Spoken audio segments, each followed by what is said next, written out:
Hey Recon, how's it going?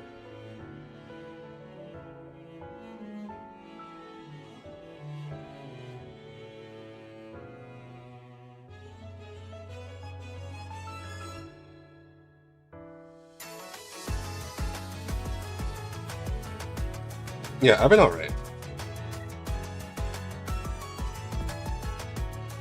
Hey Nixon, how's it going?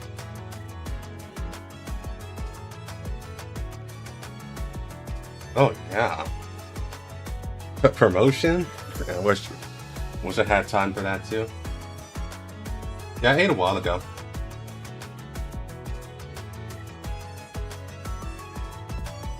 I don't have enough time at this current job for promotion.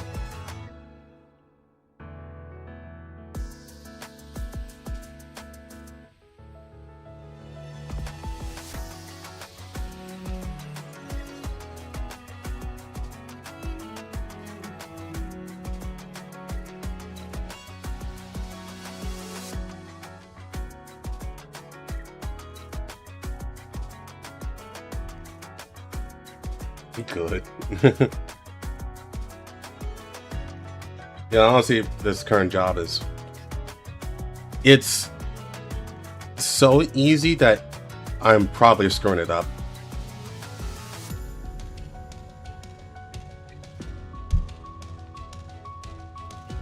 Fuck nowhere, Oklahoma.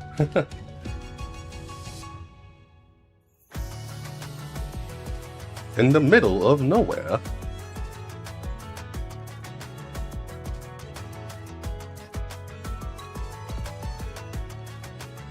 Well, it's like from Courage County, dog. What they're called, like the city that they were calling was nowhere, like nowhere, Kansas or somewhere else.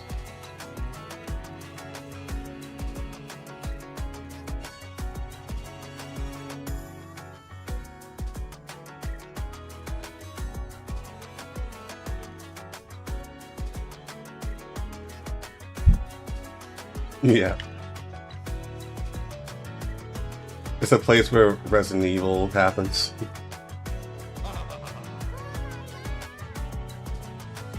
Thanks for the gift, it's Dylan. Appreciate it. And congratulations to, I think it was called Pandanga? Oh, Pandago. Enjoy the month long subscription.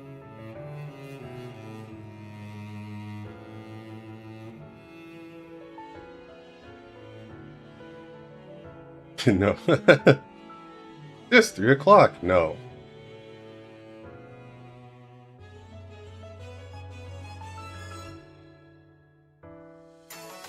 Yeah, we're gonna hop in on this in about a minute.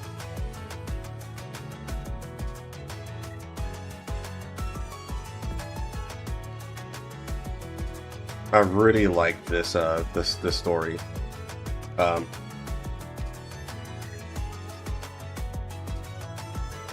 I had to watch it early because Zriskin wanted to see it early. Did not want it to wait for Tuesday. But it's honestly, it's so good that we can watch it again. Or I'm down to watch it again.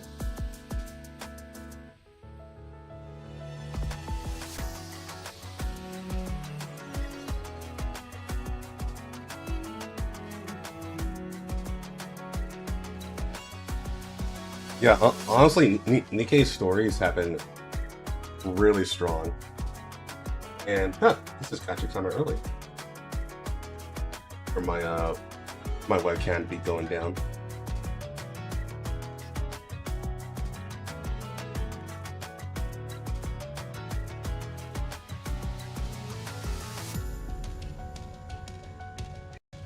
Go ahead and fix that now, I guess, before we get started.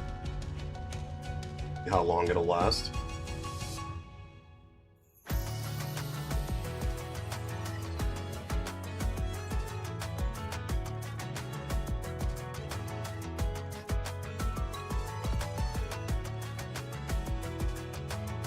The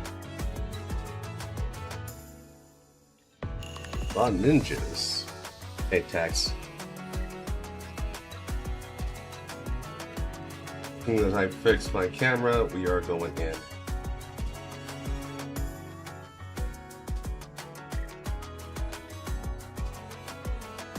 Yep, we're good now.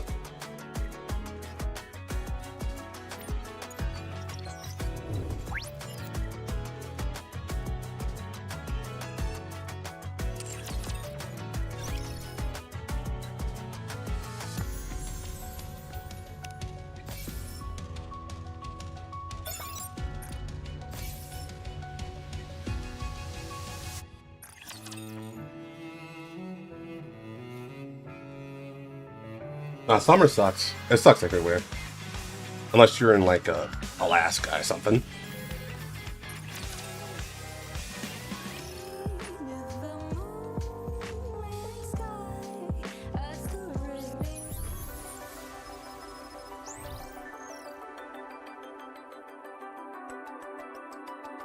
So I will say this is all voice acted. I will only be voicing the narration.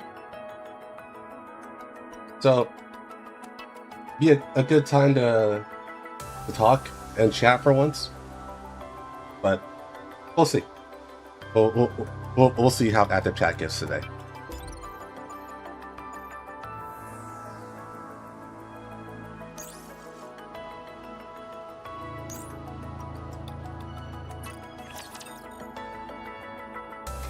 And off we go.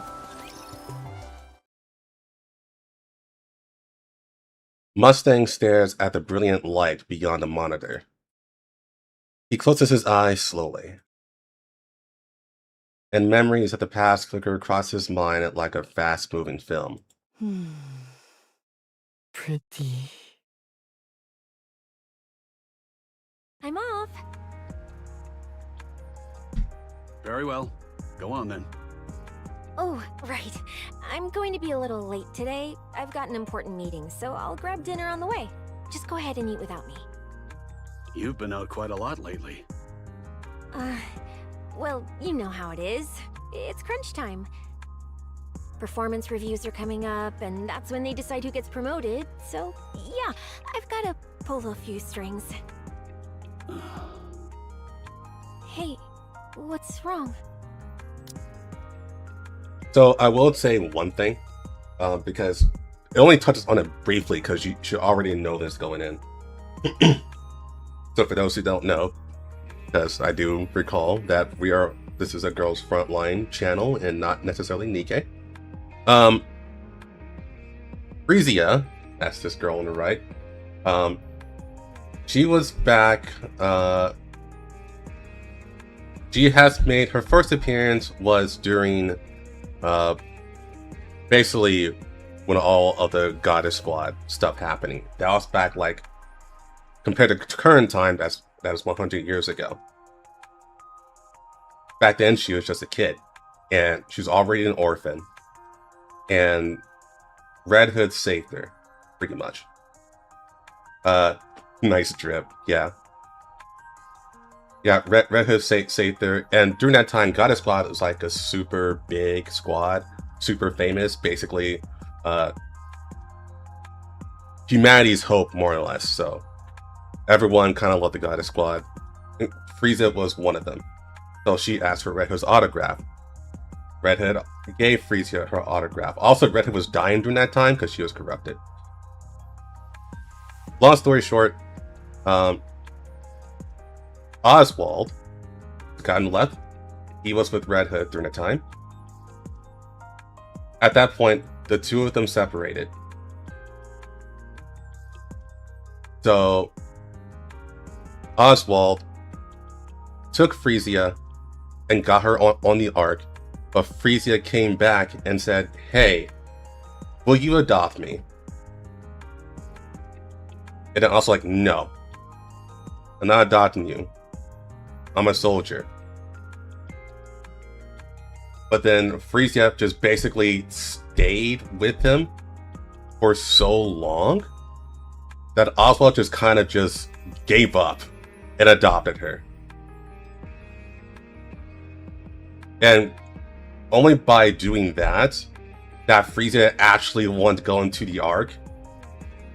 Because otherwise she would have stayed on the surface and died. This is her as a kid, by the way. So now it kind of led up to here. And now they're both on the ark. I'll say that was about 20 years of a time skip between then and now. Alright, that's all I wanted to give for context.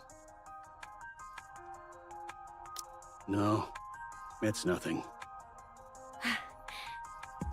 Oh, now that I remember, didn't you say you were meeting someone today too? Yes, I'm meeting a former colleague. Oh, from Special Ops? Are you going back to being a hellhound? Didn't we agree not to bring that up? It's not exactly the sort of past to joke about. Just messing with you. But seriously, if anyone tells you to go back, don't. Promise me, okay? Rest assured, I have no plans to return. Good. It's peaceful now, so you don't need to do that anymore. Oh crap, I'm late. I gotta go. See you tonight! All right, I'll see you this evening. Don't do a Woody Allen. Frisia hurries out of the front door. Oswald stays where he is, staring blankly at the closed door. A time of peace. Huh. Long time no see, Chief. I'm no longer with Special Operations. Still, I can't just call you Oswald. Very well. Just call me whatever's easiest for you. Wow, it's been ages since you hung up your boots. Indeed. It has been quite some time. Then why are you still strapped? Is that obvious? Nope. It's perfectly hidden. Only folks in our line of work would notice. It's a habit. I feel unsettled if it's not there. I know what you mean. I'm the same. How's everything been with you? I'm doing well. The work itself is quite rewarding in its own way. Heard you're the training advisor over at Elysion now. Figures. I can't think of anyone better for the job than you. They've been treating me very well, though the workload has been easing up a bit lately.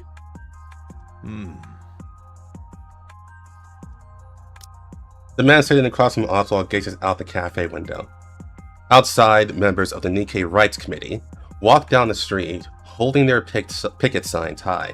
Yeah, makes sense. They're slowly replacing us with NIKKEs.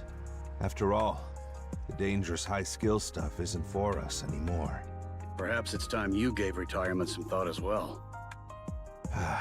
We can't really keep going even if we wanted to. After all, Special Ops is exactly the kind of work a NIKKE is built for. Now that folks are retiring left and right, it's probably best to leave while the benefits are still good. Yes, times are changing quickly. It might be wise to start looking for something you can take on immediately. Sometimes, I really miss those days we're out on operations together, Chief. Is that so? Oswald brings the cup to his lips and takes a sip. I don't miss it. I like how things are now. You've really changed since I last saw you. Oh, really? Can I ask you something? Of course. Why'd you retire? You were the one who made sealing the Ark possible, and a big promotion was just around the corner. Sure, the Goddess Squad ran off at the last minute and caused a mess, but that wasn't on you. So I'll say this up front, this is not true. I'm sorry. No, that's quite all right. Anyway, I can't for the life of me figure out why you decided to retire. I honestly didn't think I had it in me to take on that kind of work anymore. Because of Frisia? So you do know her name? Everyone in Special Ops knows that name. And I'd bet it's the same even in the central government. I mean, Hellhound Oswald himself. Sorry, the Chief of Special Operations had adopted a little girl? That was a shock to say the least. What made you decide to do that? I'm afraid I don't know. I really don't. So, are you happy now? Oswald reaches for the coffee cup on the table. It's empty, but he lets it anyway, bringing it to his lips almost absent-mindedly. Yes. I think I am. Glad to hear it. In silence, they watch the city stretch out beyond the glass. So meticulously built that you never know it's underground and humanity's last refuge. Their eyes drift to the Ark, looming like a silent sentinel. Suddenly, the calm shatters. Outside, a group of NIKKE disrupts the NIKKE Rights Committee march. Shouts and footsteps echo, and a brief scuttle ignites. Just keeps getting worse. They push the blame for the surface reclamation war on the NIKKEs, turn citizens against each other, and quietly step out of the spotlight. The central government hasn't changed one bit. They're always looking for a scapegoat. But I never thought they'd throw the NIKKEs under the bus too. Dragging the goddess of victory down and calling them the reason we lost? Honestly, it makes me sick. I'd advise against making remarks like that. Now I get what you meant when you said you couldn't keep doing this. Back then, I honestly believed that no matter how dirty the work, it was necessary to protect humanity. We were getting torn apart, literally, by those insane raptures. But that's not the case anymore.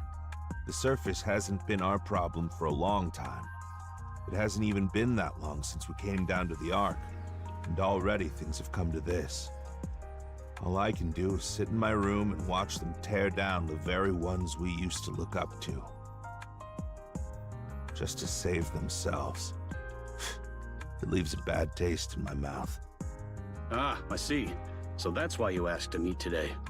Yeah, I've been thinking about retirement too. We've never really been the type to do ordinary work, right? That's why I've been curious about what life after retirement looks like for you. I guess I was hoping for a little reassurance. Or maybe just a bit of hope. 2 hours to drive back home. Woof. What do you think? You know, I think it's time I retire. Seeing you doing well gives me some peace of mind.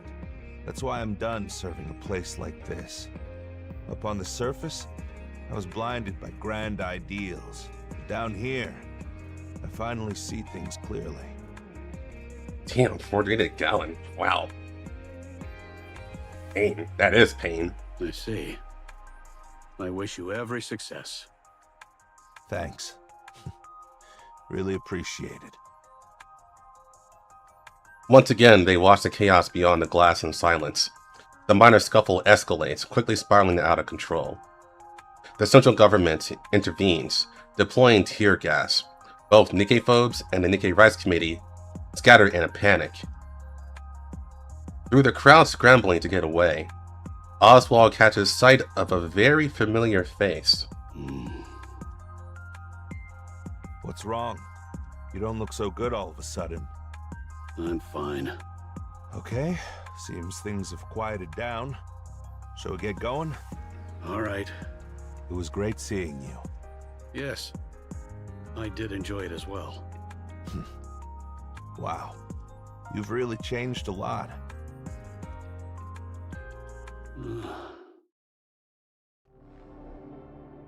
Oswald sits on the sofa, staring into the darkness. He doesn't close his eyes. The moment he does, he hears the reproachful voices of his heroes. Memories come unbidden. The times he betrayed the very people he once admired. He tries to tell himself he had no other choice, but the comfort never lasts. After all, the truth remains unchanged. He had abandoned them on the surface. He had turned his back on his heroes. There was a time when that self-loathing consumed him, when he couldn't escape it. He thought about ending everything dozens, even hundreds of times. But every time, I'm home. Huh? Hey, what are you doing sitting in the dark? The lights come on, and Oswald winces against the sudden glare. Are you okay, mister? Did you get into a fight with the person you met today? But every single time, he is saved by a girl with no ties to him, who looks him straight in the eye and asks if he's alright. Mister? Frisia, Yeah? What's up? I know you've been working with the NIKKE Rights Committee. Don't.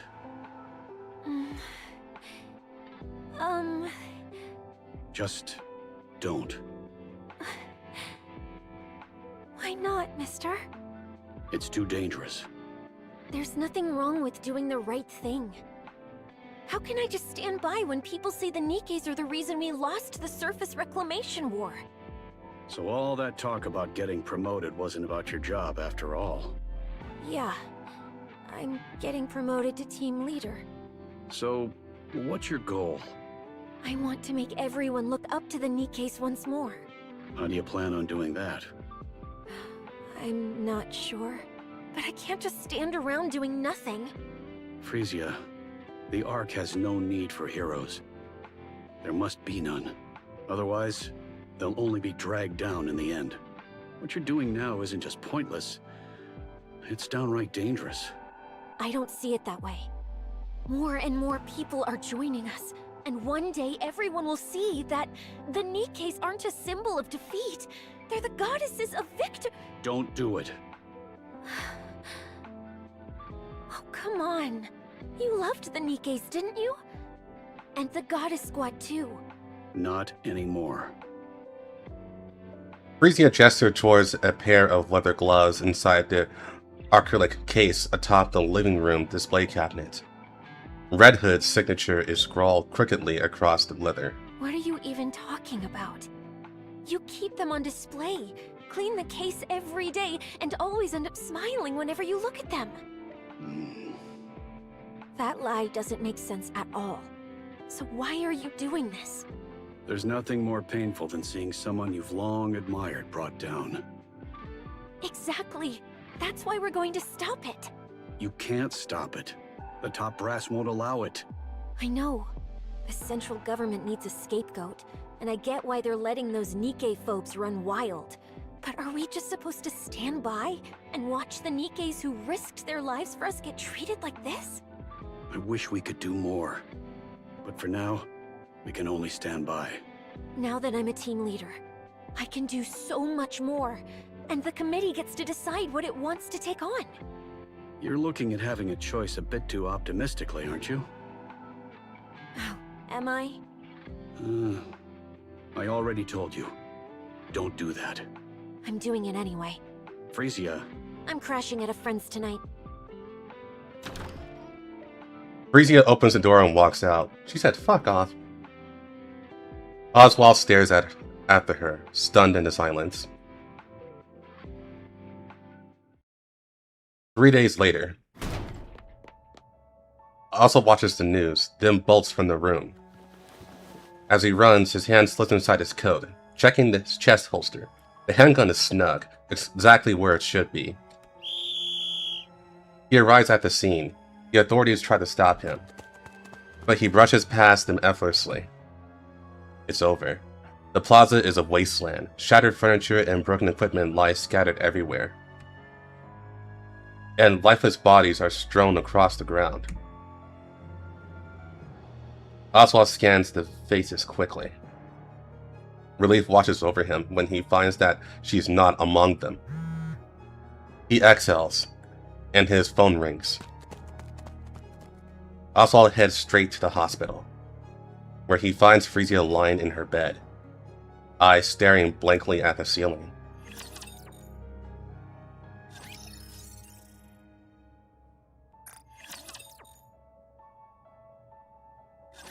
NIKKE-phobic activists disrupted the speech.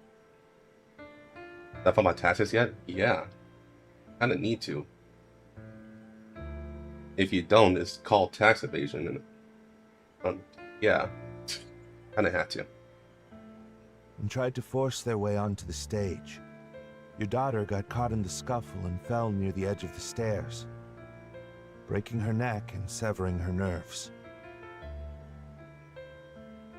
She is conscious, but cannot speak or move.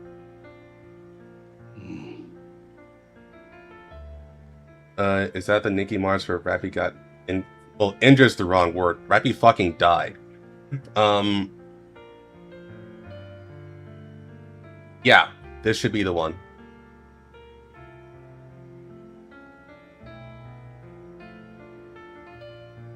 Oswald listens quietly to the police officer's dry and motionless explanation. His eyes meet Frisia's, but he can't hold her gaze and looks away. It appears your daughter previously signed a consent form for posthumous NIKKE conversion. In special cases like this, conversion can be done even while she's still alive, but the decision rests with the legal guardian. Is there any chance of recovery? According to the doctor, there's no chance of recovery. They say miraculous recoveries do happen, but outside of that, improvement is impossible. I see you've held a senior position in the central government for quite some time. That gives her a significant advantage during the conversion process. You'd also be able to choose the manufacturer. If she's not going to be a mass-produced unit, you can even choose which squad she'll be assigned to. How would you like to proceed? I'll need some time to think this through. Understood. How long should we wait? I'll contact you directly. Noted. Please be aware that we can't be reached by phone on the weekends. By the way, I know this is an important decision, but if you try to call us on weekends, fuck you. Got it.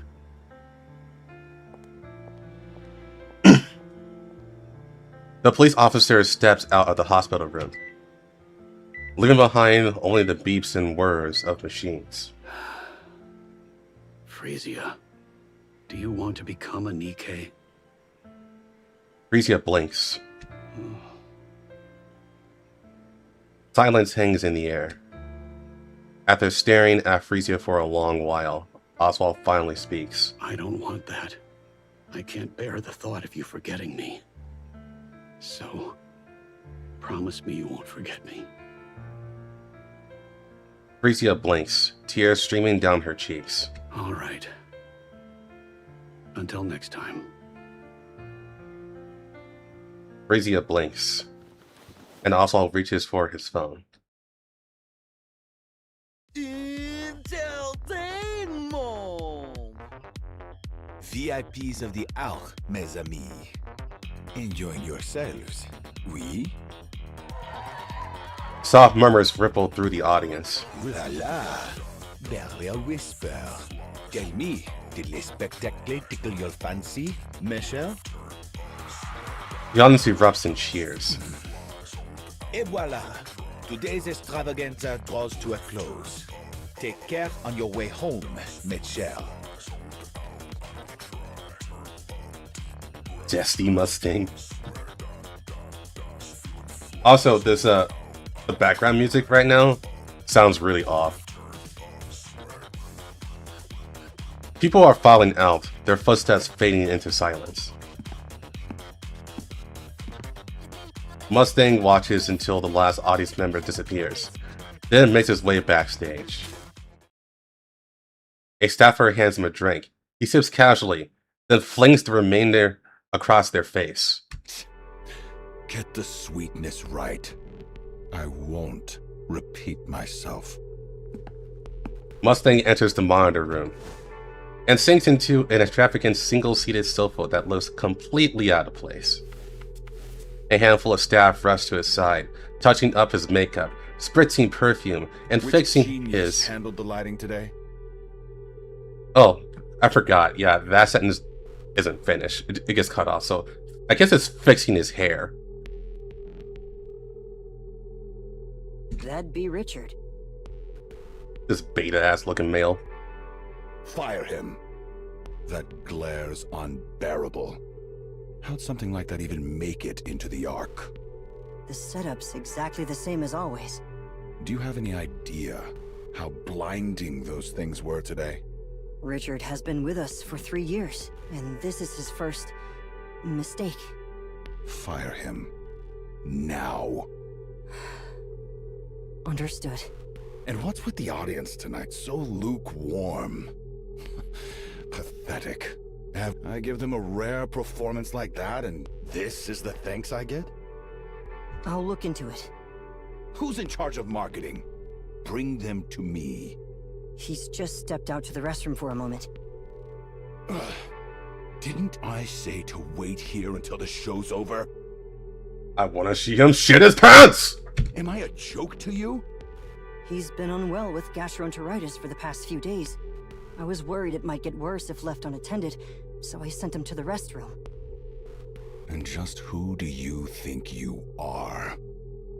The manager? Who gave you the right to run the show while I'm away? You did? That's not the case. Not a single thing meets my standards. And it's sweltering in here. AC, now! Right away. So, how are the ratings today? 4.1%. Unfreaking believable. Wasn't it 7% just last week? That's still bad. Indeed it was. And 12% the week before that? That's still bad. Correct. Why the hell are the ratings still dropping? Our survey shows that the biggest criticism is a lack of novelty. Mustang kicks Hansen square in the shin without even standing up.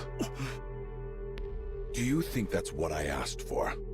I told you to come up with solutions, countermeasures.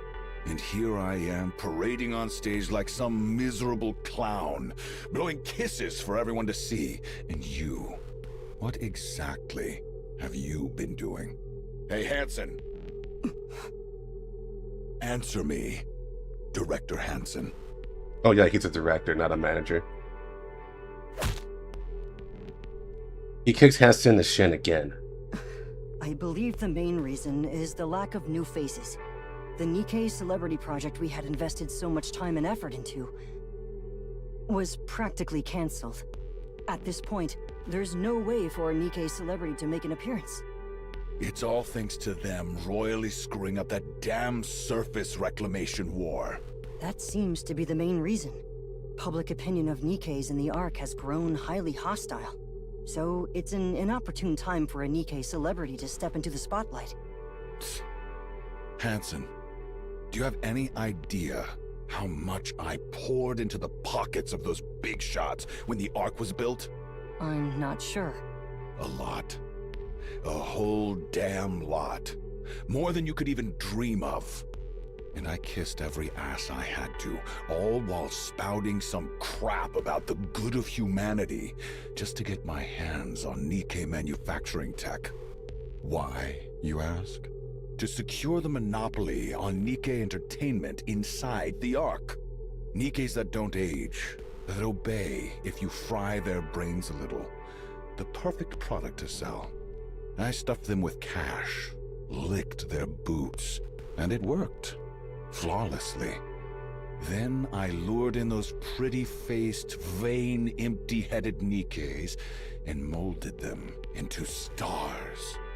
I like how fucking evil he sounds. Like, I've listened to this side story before, but goddamn, the change in Mustang is still fucking wild. All that was left was the debut. One shot, guaranteed hit. If everything had gone according to plan, I'd have ruled the big three and literally become the god of the Ark. But then, those idiots botched the surface reclamation war. So tell me, Hansen, what do you do in a situation like that? I'll make sure to calm the NIKKEs and prepare for the next reclamation war. Yes, that's exactly it. Those fools couldn't stomach even a single scratch on their reputations, so they threw the NIKKEs under the bus. And of course, they had the nerve to officially declare that we lost due to the NIKKE's incompetence. Pathetic! They didn't quite put it that way. That's basically what they were saying. The Nikkes didn't live up to expectations. So it's not our problem. Go sort them out yourselves. They won't die, they won't break. So have at it. Yeah, I get it. They had to clean up their mess. Fine. For those who don't know, there's two surface reclamation wars. The first one was a total and utter failure. As far as we know, that was a genuine try, and they just fucking sucked. Basically, they didn't get a single patch of land whatsoever against the Raptures. Total, complete failure. So yeah, the central government had to save face and say, oh, the Nikkes were garbage. Yeah. But they destroyed my business. The one I poured years into. And damn that war! Why start a fight you can't even win? At this rate, we're finished. Absolutely finished. There's nothing left for us. Nothing. Hansen, fix this. Now. I'll do my best. I don't care how you do it, just get it done. Yes, I understand. My car? It's waiting outside. I'm heading to Ephialtes. Don't even think about looking for me. Ephialtes is in the Outer Rim, and it's basically where all the whorehouses are. It seems you've been going there quite often lately. How else am I supposed to blow off my steam, huh? I'm leaving. Hey, give me a change of clothes. Also, Ephialtes is where Neon was born, in a stall. Mustang gets to his feet and strides out of the monitor room. Hanson lets out a deep sigh. Always working yourself to the bone, huh? Since you know how hard I've been working, a little help would have been appreciated. How exactly am I supposed to help? That person's a nightmare to deal with. As I see it, you aren't exactly easy to handle either. Thanks for the compliment. I almost feel rejuvenated. Oh, Dylan, that's true. Yeah, obviously they couldn't say, yeah, guys, we just sucked ass. they couldn't say that. That's where Rosanna was born. I gotta check her story. I don't know too much. But Neon was born in Ephialtes. Her melons are big. Yeah, it's NIKKE, so that makes sense. Shall we take this outside? Why are you acting like that? You're scaring me. It's important. Are they bigger than DP-12s? No. Absolutely not.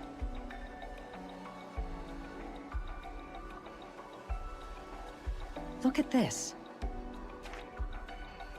Mrs. Miss hands Hanson a document. So, she's hoping to become a NIKKE. She can't move on her own? Yeah, she'd already worked her way up to team leader at the NIKKE Rights Committee.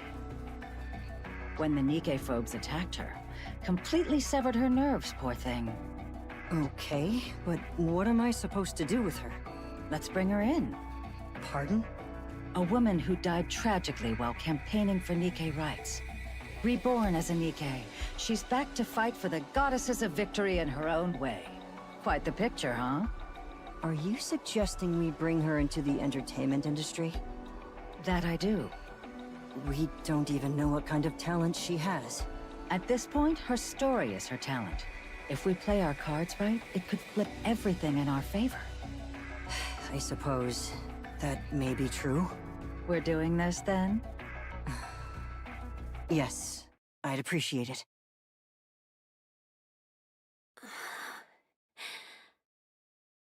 After the story, will we have time to talk about the Mustang theory? I know what theory you're talking about. Yeah, we can talk about it after the story. Not right now.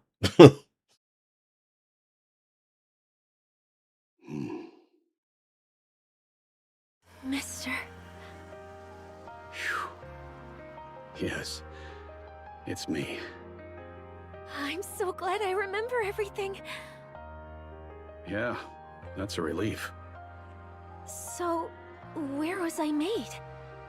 Tetraline. Tetraline? Why there of all places? They said the chances of memory retention would be highest there. Oh. Yeah, I think that was a great Thanks, choice. Sword. How are you holding up? I'm doing great. I agree. It's a 10 out of 10. Everything feels totally normal. Like I'm still a human.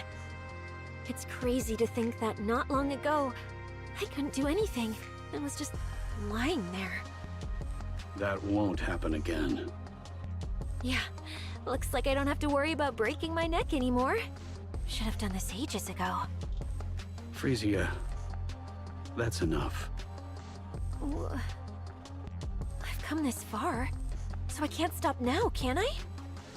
NIKKEs are managed by the Big Three, but they answer to the central government. There's no way the government would allow their rights to expand. From the government's perspective, the NIKKE phobes are useful.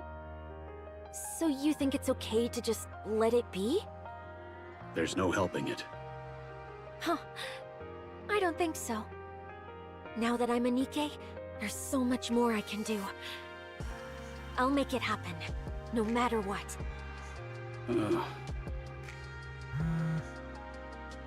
Sorry, I'll be right back. I need to take this call. Sure, go ahead. Secure line. Oswald speaking. Chief, I heard your daughter became a NIKKE.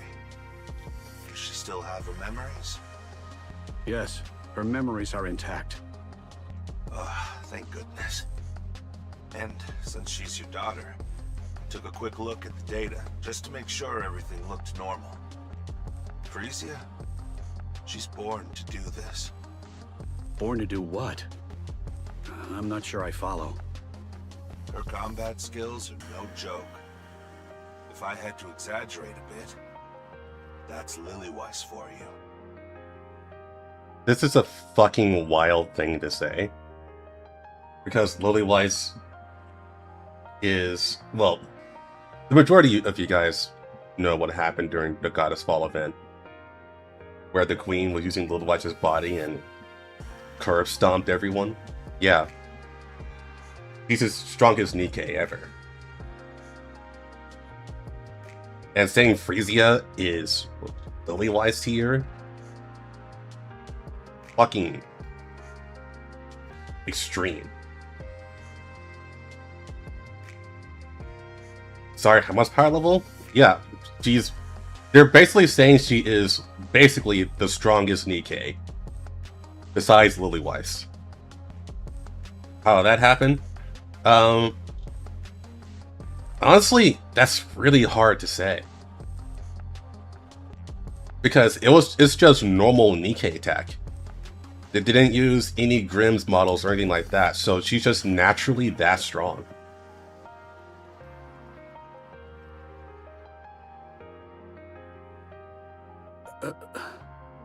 Of course, she's not quite at Lillyweiss's level, but she's close. Honestly, there's nothing stopping her from becoming the next Lillyweiss.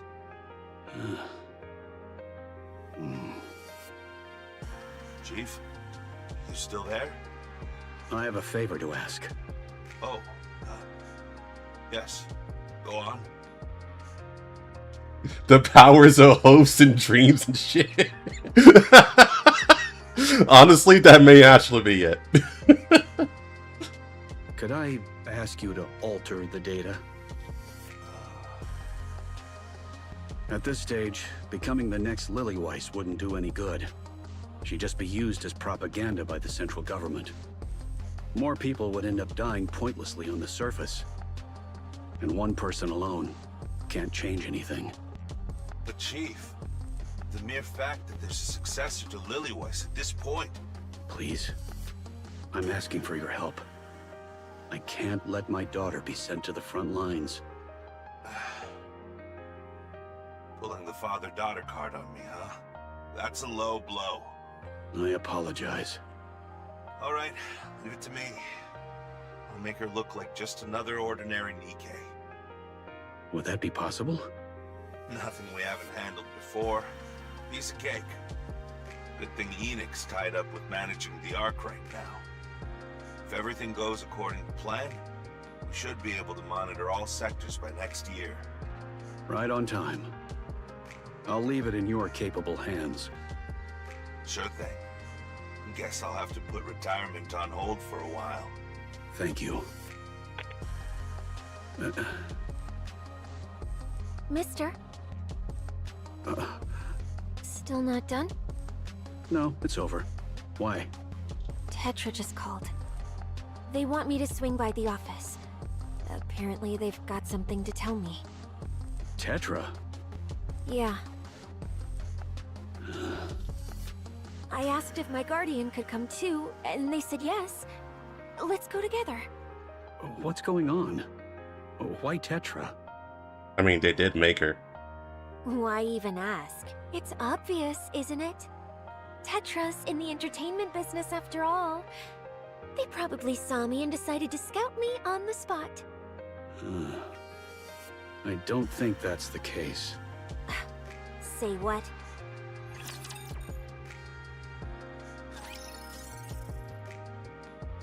They decided to scout me. I think you're shit at dancing. No way.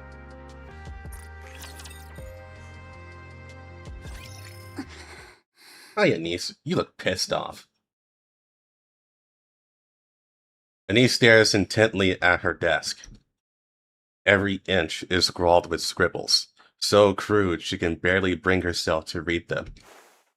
She grabs a wet wipe from her bag and tries to clean them, but they won't budge. Permanent marker, huh? Anise scans the classroom. There's chatter here. Soft snores there. Music spilling from headphones, pages turning. And through it all, she knows that they're all watching her. Who the heck did this? Huh? She gets no reaction at all, as though she's not in the room. Oi! Who the hell did this? Still no reaction. Anise drives up to a girl talking with her friends. The girl desperately tries to ignore her, but Anise leans in. Their faces just inches apart. Hey, sorry to cut in, but do you know who messed with my desk? I don't know, comes the predictable reply.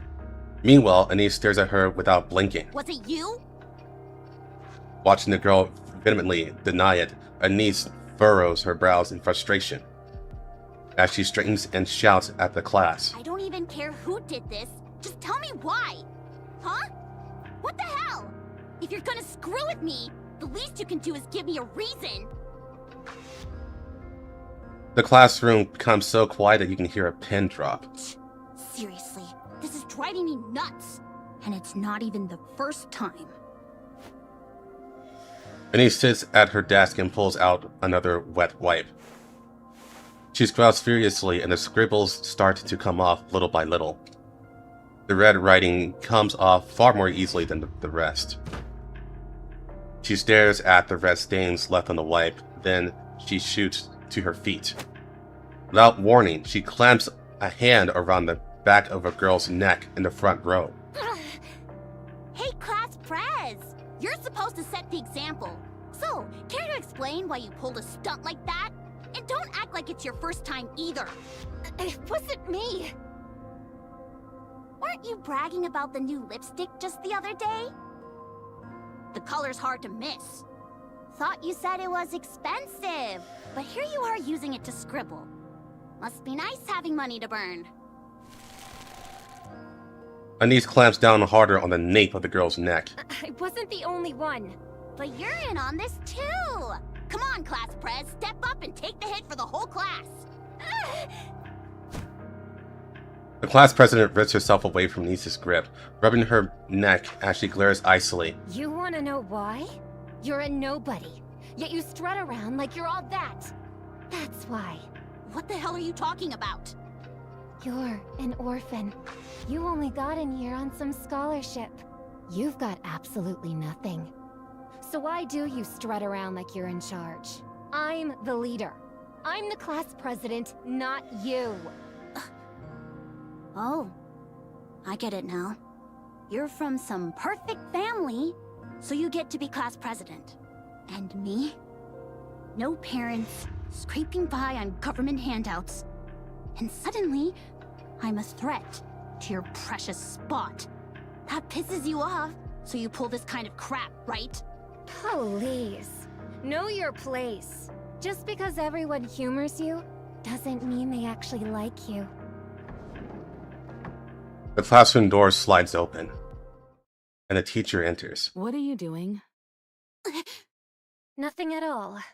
Sit. Class is starting. The class president glances at the teacher and quickly returns to her seat. The teacher eyes Anise for a moment before walking towards the podium. God damn it, Dylan.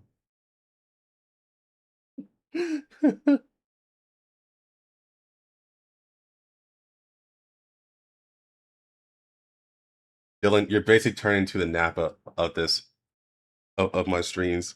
Like, God damn it, Nappa. Anise lunges at the class president. Hey! I'm not done with you yet! Teacher! Teacher! How many times is this now? Dunno. Can't remember. Stop causing trouble. She's the one who started it first. I didn't do a single thing. I'm not saying she's in the right. But things like this don't just happen for no reason. It might help if you take a hard look at yourself. Are you for real right now? What? Whoops, my bad. That came out wrong. I just meant it's a shame you're only bringing it up now. But hey, teacher, I've thought it over, and honestly, I don't see a single thing I did wrong. You were the cheer captain at the recent sports festival, weren't you? Yeah? You volunteered? Yup. Why? Obviously, I'm the best at it. I can plan the moves, lead the team, and have a pretty decent personality to boot. And the others agreed? How else would I become the captain? I fucking love how she said that. I forgot how snarky that was. Why didn't you just let the class president have it? You know how it is, Anise. The class president... Yeah, her parents throw money at the school and she's just as dumb and selfish as you'd expect. So you know, Guess that explains it then. Isn't that way too blunt for teaching a kid how messed up the Ark really is? You think this only started when you came to the Ark? No. It's a culture with its own history and traditions. Alright, Anise. Since we're talking about it, I'll be blunt. You were abandoned at birth and bounced from one facility to the next. Then, by some stroke of luck, you get picked for the chairman's so-called charity program. Special admission for the underprivileged, just to look good in the papers. And now, you've got things you never had before. Free housing, free meals, free education. So why isn't that enough?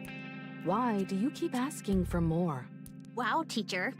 That's a hell of a way to talk to a student. You sure that's allowed? Yeah. And honestly, this is fine for you. So, your answer? Do I really have to be honest? I've been honest with you, haven't I? Yes, Dylan, it actually is. I don't know if I call it exactly a DEI program, but it is welfare.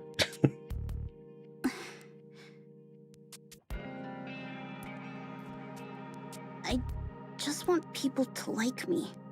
I've never really known that feeling. But here at school... Damn it, I'm tearing up. Here, some tissue. When I got to school, the kids actually talked to me and hung out with me. It felt amazing, so I pushed myself even harder to get along with everyone. I thought that if I worked hard and did well, maybe they'd like me for it. You're lonely, aren't you? Yeah, always. Why don't you just quit school? Oh yeah, I forgot she said this. I actually don't. I still don't get why she said this at all.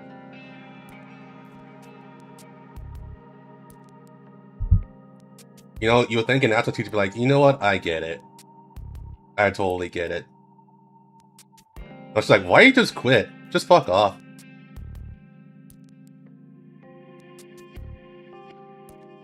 And the explanation that comes after this is still not good enough. Wow, you really don't hold back, do you? You're not going to get what you want here. The class president will keep pushing you around.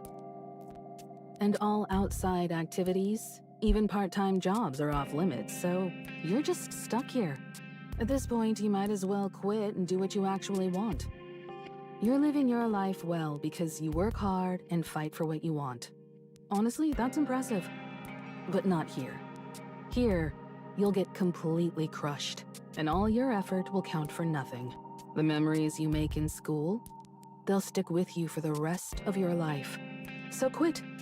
Transferring would be tough, with your special admission and all. Still, wherever you end up in the world, I'm sure you'll manage just fine. Come on, teacher. Give me a hand, will ya? No, you know how it works. I've got bills to pay, and the chairman's the one paying me. Okay, so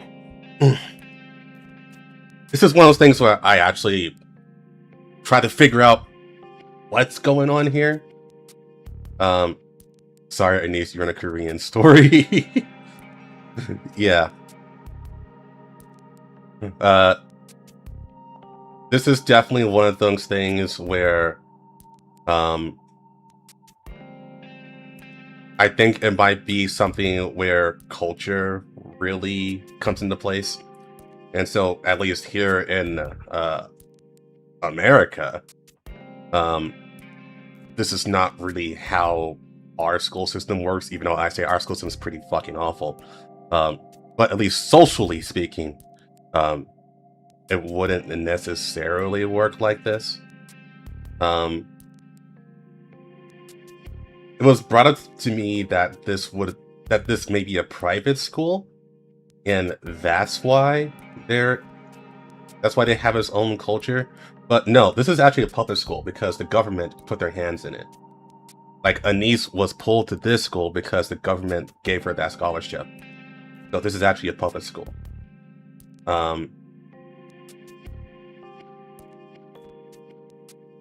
So what I do know about the arc is that there's basically two classes. It did actually come back to a point where we have two levels of class, where you have the noblemen and then you have the normal people, I guess you can say.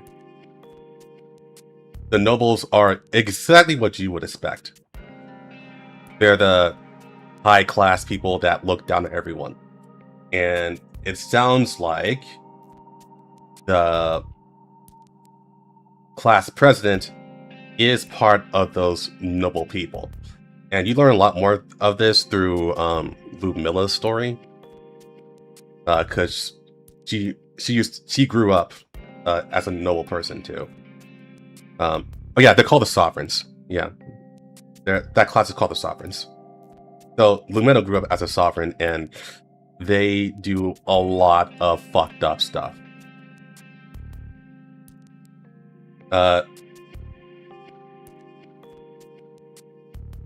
So what I am thinking is that the class president's family has such a grip on this school in particular because they want the class president, or want their daughter, I guess you can say, to look as good as possible.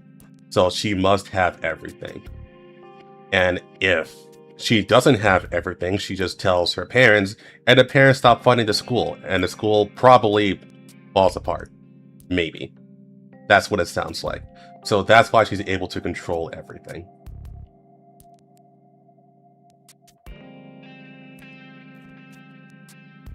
All right, we can continue. Think it over. Now go back to class. Teacher! There's nothing I can do. I'm sorry. Thanks for apologizing anyway. Anais steps out of the teacher's room. She pushes open the classroom door and steps inside. The lesson is in full swing. The teacher talks, students scribble and whisper, but no one so much as glances her way. Anais makes her way to her desk that's even more cluttered than before and drops into her seat. After a while, she leans forward and rests her head on the desk, awake but motionless.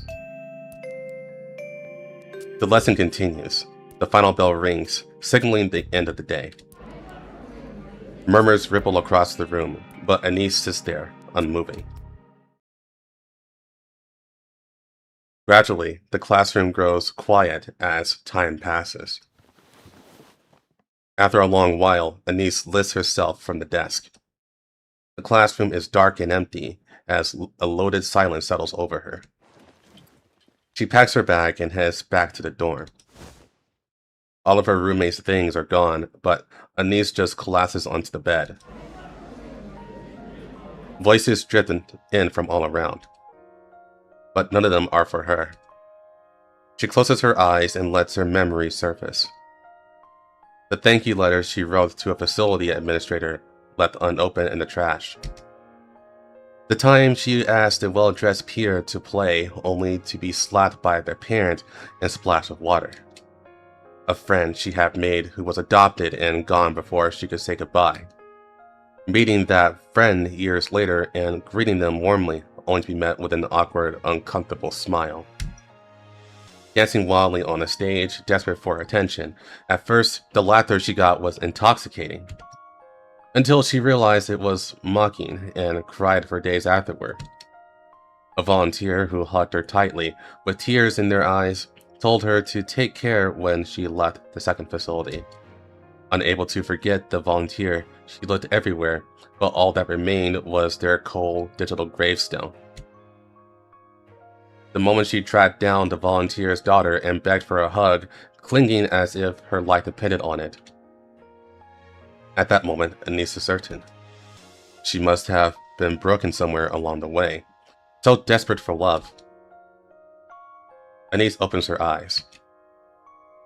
On the first day of school, someone approaching her with a friendly smile, giving her courage when she had been timid and withdrawn. Eating together, walking home together, talking endlessly. The expectant look on when she volunteered to be cheer captains. Practicing, laughing, and celebrating when they succeeded. Feeling, unmistakably, that everyone liked her. And at that moment, Anais is more certain than ever. She isn't broken. She's better than she ever imagined. That's why she doesn't want to let this slip away. Even if it's fleeting, not even half a year, it's a time when she can finally like herself. Anais closes her eyes again. It's okay. I can go back.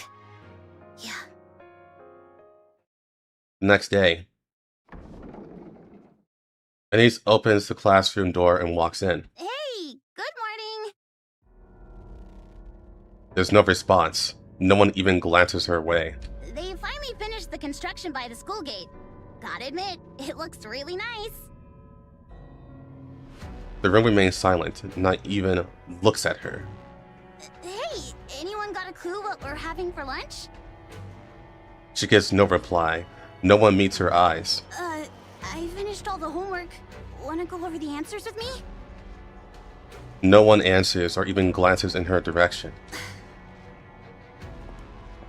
Anais makes her way to her desk. It's still a mess, with things scattered everywhere. Amid it all, a single chrysanthemum blooms in a small vase. So I think I should explain what the chrysanthemum is, because that is an Eastern thing and not a Western thing. And a friend of mine looked this up while we were reading this story.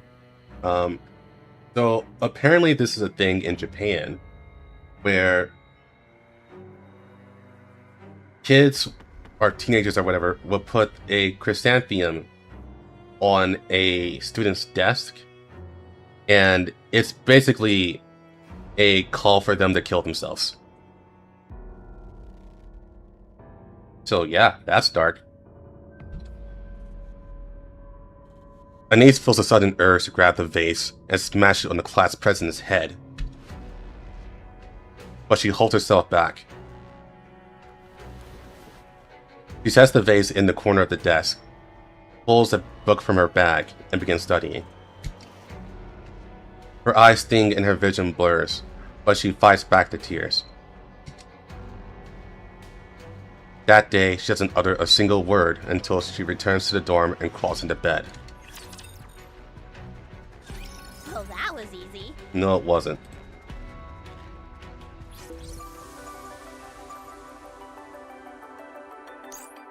Sounds very Japanese, yeah. Me?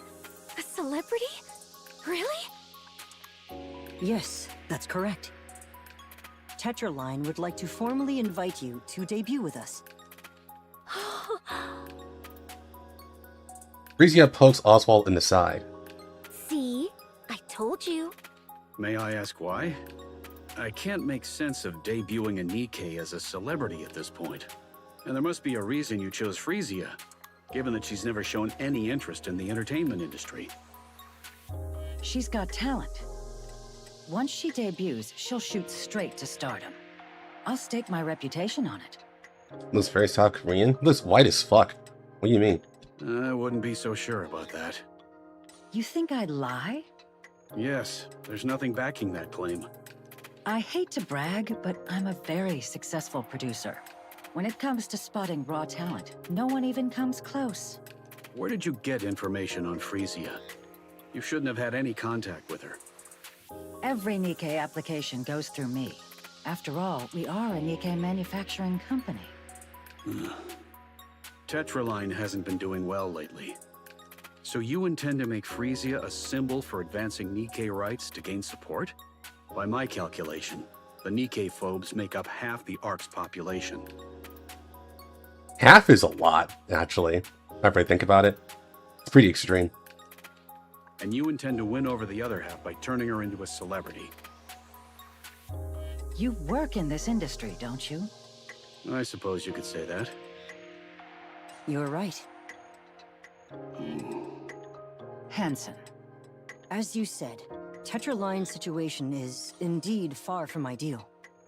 Following the failure of the Surface Reclamation War, hostility toward the NIKKEs has spread throughout the Ark. As a result, Tetraline, which had been preparing a major entertainment project centered on the NIKKEs, is now taking a direct hit. That's precisely why we need your daughter. So you're hoping to turn things around by putting a NIKKE with a story in the spotlight. Did they say the Ark is basically an underground soul? I want to say the size comparison was that. Oh no, it was actually Japan. Basically, the Ark is as large as Japan is what I think they actually said.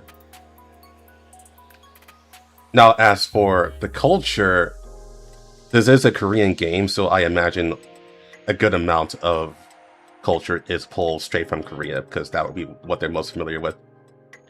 I won't deny that. But that's not the whole story. The current situation is wrong. NIKKEs should be celebrated as the goddesses of victory, not treated with scorn. I was only a child when the Rapture invasion occurred. I was powerless then, but I remember watching them fight for us on television. When I didn't know any better, I thought they were simply impressive. Once I learned the truth, I realized how noble their choices truly were. And now, those very NIKKEs are being made scapegoats, persecuted for circumstances beyond their control. The central government's neglect has left even their supporters unable to speak openly. This is wrong. It should never have been allowed to happen. Your daughter's story is a compelling one. Someone who died fighting for NIKKE rights, was reborn as a NIKKE, and now chooses to fight again. With Tetraline's unparalleled character branding and promotional power, we can spread that story throughout the Ark. I want those who fight for NIKKE rights to be able to speak freely and with confidence. I may be overstepping, but you seem well versed in this field. I believe you understand exactly what I mean. Yeah, let me take care of it.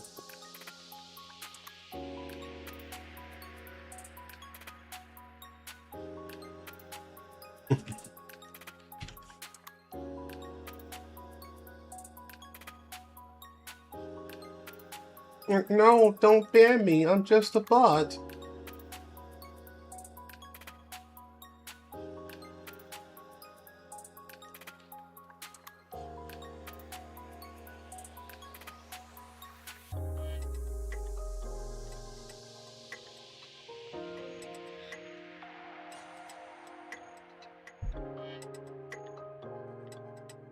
Please forgive me for speaking of such a tragic death in this way. But this is a rare opportunity. Does she really need to be a celebrity? I trust you know there's nothing that can shape public opinion quite like celebrities. Well, and also politicians, but we don't talk about that. I'm asking you to give the Nikkes hope. The Ark needs it now more than ever. Oswald looks at Frisia, whose eyes are sparkling like fire. Deep down, he knows that there is no stopping this. So let me get this straight. I'm going to be a celebrity and fight for Nikke rights, right? To sum it up, yes. But we won't do it out in the open. Everything we do is under the radar. That's the kind of thing we excel at. Mister... Oswald stares intently at Hansen. I have one condition. Sure, I'll do everything I can to accommodate it. Hansen, stay by Frisia's side as her manager and keep a close eye on everything she does. You do realize he's a board member at Tetra, right? He's not going to waste his time playing some celebrity's manager. Yes, I understand. Hansen? It's all right. That was my plan from the start. And one more thing. Under no circumstances are you to send her to the other side. The other side? I'm afraid I don't follow. Do you want me to go into the details of what really goes on behind closed doors at Tetra? Oh, you mean that? Yeah. Oh, I got you. How old is Mrs. Miss? She's pretty fucking old.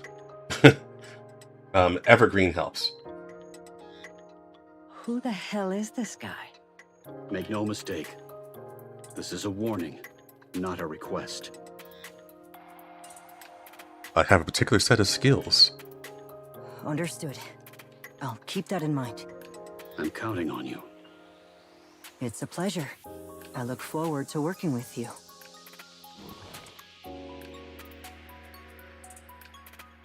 You have to try to basically make him immortal. Yes, Evergreen.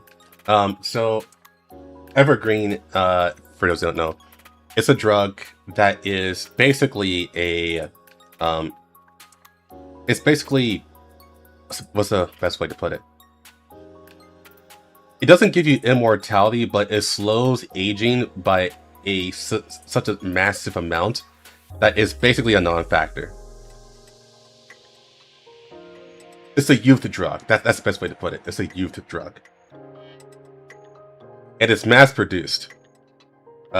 Basically, everyone has access to it, and it's omega cheap. And this was a project that was spearheaded by the president, more or less. They call it the commander-in-chief, but commander-in-chief, president, same thing.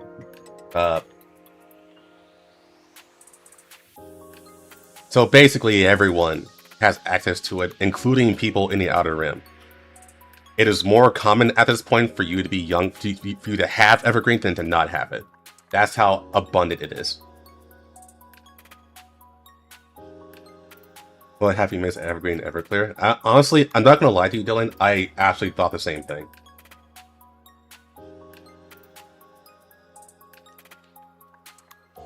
Frisia gets up and extends her hand towards Hansen. Let's do our best together.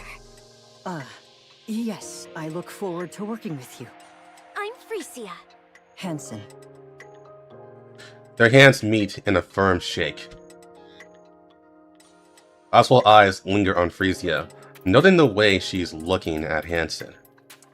Once again, he is certain that this is something he cannot stop.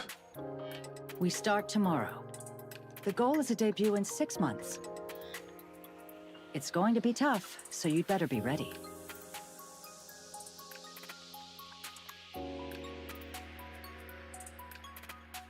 Time drifts by. Oswald finishes his work and makes his way home. He prepares dinner and watches the news.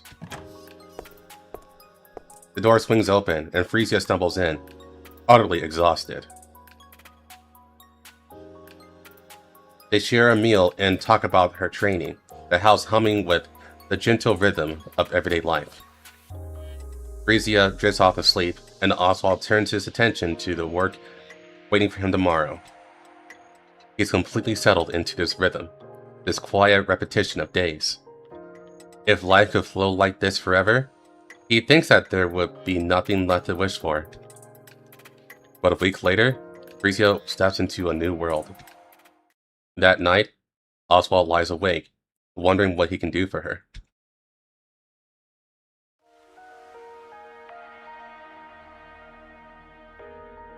And yeah, the big thing about Evergreen is that there's no side effects. It's just works. Basically. That's pretty intense. For nearly half a year, Anise has not uttered a single word. The scribbles on her desk have mostly worn away. The chrysanthemum that sat in a vase is gone.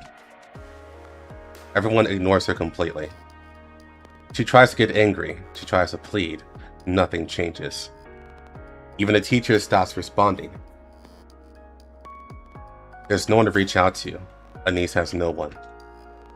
On weekends, she lies alone in her dorm room all day.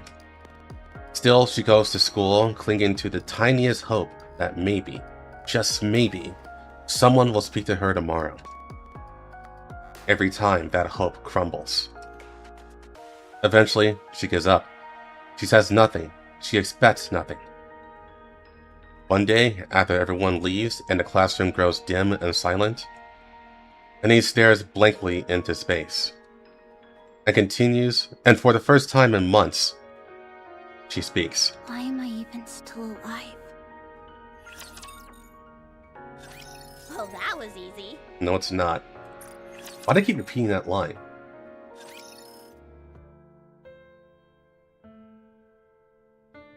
Anise sits on the rooftop railing, staring blankly at the sky above. She pulls out her phone and scrolls through her recent messages. Hey, I have a question about something from class today, haha. She tried to sound casual, but the message remains unread. Her outgoing calls go unanswered, one after another. Not a single incoming call has come through. For a moment, she wonders if she's forgotten how to speak at all. Her voice comes out just fine. The absurdity of it all makes her lower her head and let out a small, shaky laugh. Soon, the laugh turns into sobs. Tears stream down, soaking her pants. She wants to be loved. Really loved, in a way she's never known. I wish I hadn't known. I shouldn't have let them get to me. Anise makes one last call to her teacher. It goes unanswered. She pushes herself up, balancing on the narrow railing. And she closes her eyes. One step. That's all it takes. Just then, music blares through the arc, loud enough to shake the air. It's bright and upbeat. And over it, a woman's voice A rises. song? It's a pop song. A loud, pleasant melody with lyrics carried by a pretty voice. Without even realizing it, Anise finds herself drawn to the music. She knows it.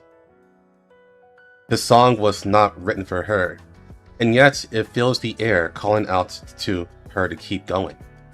It tells her that she is worthy of love, that she can get through anything life throws at her, and that one day she will look back on these moments and laugh. It cheers her on and wraps her in comfort.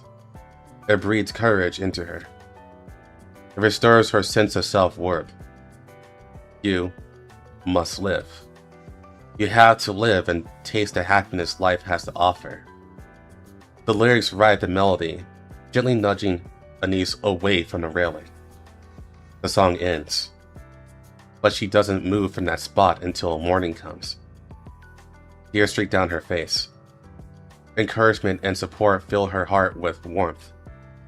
Anise whispers to herself as if making a vow. I gotta live. I gotta fight through this. Wonderful. Brilliant. Simply brilliant. You actually went and did it, huh? Thank you. And the ratings? The ratings came in at 41%. Ha! Well done. You make me proud. Thank you. You kept coming to me for money, so I had to wonder what nonsense you were cooking up. And this is it, huh? Her debut went off without a hitch. Bet it cost a fortune to stream it live across the whole arc. Well, it wasn't exactly cheap. If you need more, just say the word. I'll pour it in without hesitation. I will say it is quite the coincidence that it happened right as Anise stood up. You've done a fine job shaping her image. A NIKKE who takes the stage for the others. Couldn't have timed it better. So, what's next? We're currently working on it. Throw her into the spotlight. Every interview, every talk show, every damn variety program. I want her everywhere. Push her to the limit. She's scrap metal anyway, she won't tire. Make sure everyone on the Ark knows her name. So, where is it exactly? What do you mean? That singing rust bucket, what's it called again? Her stage name is Pretty. Right, Pretty. Where'd she vanish to? She went home. Get her in here. It's time to celebrate. Have her start pouring the drinks. I'm afraid that won't be possible under her contract. A contract? What kind of crap is that? One of the contract terms specifies that she must rest at home. Screw your contracts. You actually went along with this bullshit? Her guardian was stubborn and flat out refused to give his consent. What were we supposed to do? And who exactly is the guardian? I'll send the materials over later. All right. Let's just see how cocky this guardian thinks he is. Here's the plan. For the next week, I want every movement recorded. The rust buckets, the NIKKE-phobes, the opposition. Don't miss a single thing. I'll deal with the central government myself. If we play this right, we can turn it into something much bigger. What exactly are you planning to do? Hey, Mango. Just corporate whitewashing. Pardon? That's enough. Bring the drinks. And those scrap metals prepping for their debut, call them all over here. Tonight, we're gonna have some real fun. Let's fuck like a ditty party.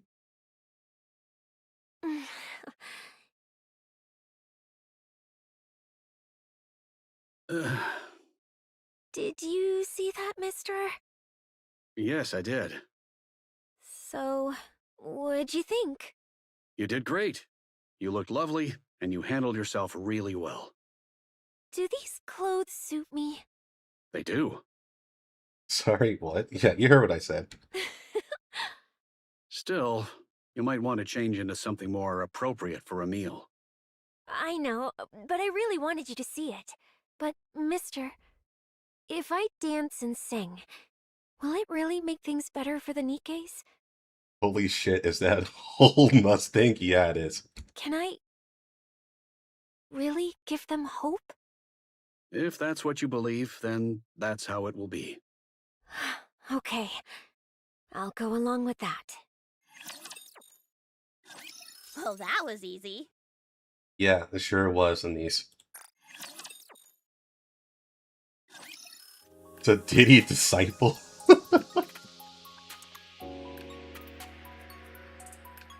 Time moves on. Pretty, the first celebrity NIKKE, takes the arc by storm with her debut song, Pretty Star. Her gripping backstory propels her to stardom almost overnight. And Tetraline's relentless promotion only makes her fame soar higher. Curious about how Pretty came to be, fans begin questioning whether NIKKE rights are really being respected. With that, the Goddess Fall incident is thrust back into the public eye, reshaping how everyone sees NIKKEs. Riding the momentum on Pretty's rise, the NIKKE Rights Committee grows in power, while the NIKKE foes become bolder and more extreme with their actions. Around this time, Mustang, CEO of Tetraline, makes a major announcement. At Tetraline, we actively defend the rights of every NIKKE. They are not mere heartless weapons. No, they are comrades, liés to march forward with us. En avant, with NIKKE. Riding the wave of Pretty's popularity, Tetraline launches the With NIKKE campaign. This full control of the NIKKE's Right Committee, taking a step back to sponsor it while solidifying their own corporate identity. Infrastructure and support systems for NIKKEs are built, and those facing persecution received active care. Hostility towards the NIKKE foes is no longer hidden. From that day on, Pretty becomes the public face of the NIKKE Rights Committee, and the With NIKKE campaign spreads across the arc like wildfire. Of course, it doesn't come without consequences. Mustang, have you completely lost it? What do you think you're doing? What? The central government isn't just going to sit back and watch. One of the big three openly picking a fight with the NIKKE phobes? What do you think that'll accomplish? They need the NIKKE phobes, since it's the perfect tool for covering up their own mess. Old age catching up to you. Looks like you've lost your edge. Excuse me? Does it matter to the central government whether people hate scrap metals or worship them? Not a bit. All that matters is that they don't get blamed for anything. Look at this mess. The haters and supporters tearing each other apart, while the fence-sitters are too busy watching the circus. Do you think the central government has time to get involved? No. They're way too busy for that. Even if the supporters come out on top, the government doesn't lose a thing. All they have to do is act like they're looking out for us, and the self-proclaimed intellectuals will lap it up. Yeah, that sounds about right. As for past scandals, easy. Just grab someone, make an example of them in the square, and problem solved. Sure, I was uneasy too. The last thing I needed was trouble from the central government, but it's all taken care of. So, relax. You cut a deal with them? Remember those rust buckets gearing up for their debut? Yeah, they're already in an uproar over Pretty cutting in line. And now there's more? Don't worry. That's the last you'll see of them. You don't mean... Kitted them out with the best parts money can buy, and sent one to each of the top brass. They'll be thrilled. And if anyone thinks of messing with us, we've got leverage ready to keep them in check. And if that doesn't work, we can always send Shade to slit their throats. It's not exactly rocket science. By the way, I don't know who Shade is. Shade's a new character to me. Do you even realize who these girls are? I raised them myself, with meticulous care. Yeah, and I raised them on my dime. so they owe it all to me. Even when they pay me back, they get something out of it. Beautiful, isn't it? You disgust me. You've got some nerve talking to me like that. Oh, okay, Velvet. So I missed Velvet's one. Yeah. Okay, I'll go back and look at that.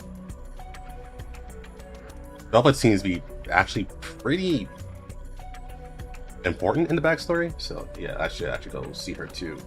Events. Forget about the dead weights and focus on Pretty. Forget her dancing and singing, just make sure she's presentable.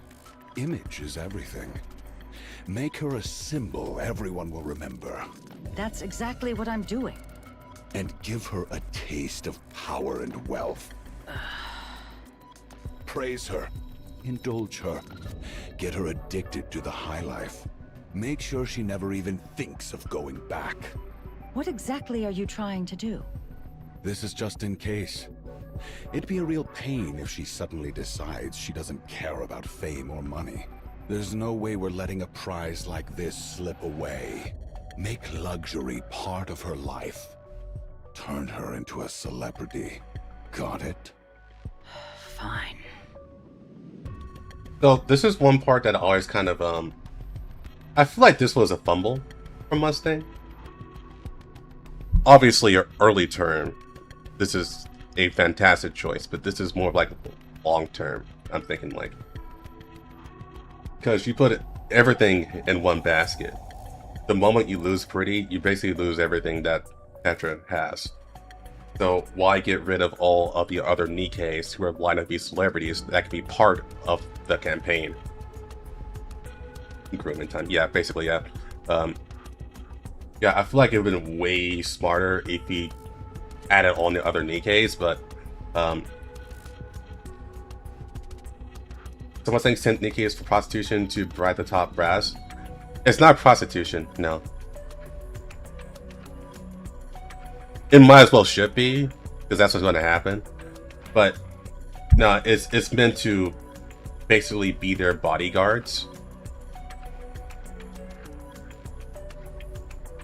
And maybe get thrown into the war as well.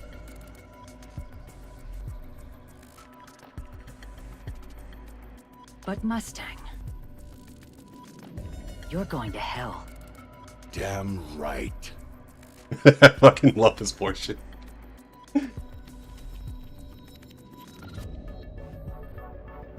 As the company sponsoring Pretty and the With NIKKE campaign, Tetra line stocks keep surging as it gains a pro-NIKKE image.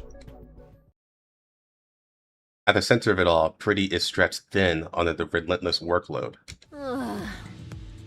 I'm so exhausted. Don't sprawl out like that. What if someone takes a picture? It's all good. They tinted it, remember? But a thermal camera would capture everything. Yeah, let them film. It's not like I ever get a break anyway. Next up's the talk show, right? 3 hours this time? That's right. 3-hour talk show.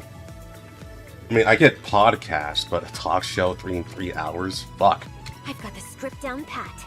Now I just need to decide where to throw in some improv. You really do work hard. I know this is a bit out of the blue, but why do you push yourself so hard? Hey, Hanson, have you ever seen the Goddess Squad in person? No. I have. What? When? I remember seeing them as a kid during the Ark evacuation. I even have Red Hood's autograph at home. That's amazing. I can hardly believe it. I'm not making this up. Anyway, that's exactly why I work so hard. I want to give people hope, just like the Goddess Squad did. Sometimes just being there, just being seen, is enough to lift people's spirits. That's the kind of person I want to be. And the more I give my all, the more I see that life is getting better for the NIKKEs. So how could I ever slack off? Still, it's rare these days to come across anyone who's NIKKE-phobic. Yeah, that's such a relief. It's all thanks to you. No way! It's really all thanks to the staff, Mrs. Miss, and a certain director/manager. Looks like I'll be getting home at dawn again. Mister's probably still up. Ugh, I feel awful about that. Isn't it time for Mr. Oswald to retire soon? Nah, he says he can't sit still without his mind going a mile a minute. You said you'd ask what was on his mind. Did you? No. His expression was so serious and stern that I couldn't even bring myself to ask. Sounds like there's something going on. Yeah. Ugh, I'm beat. Hey, mind your legs while I'm driving. Can we just stay like this for a while?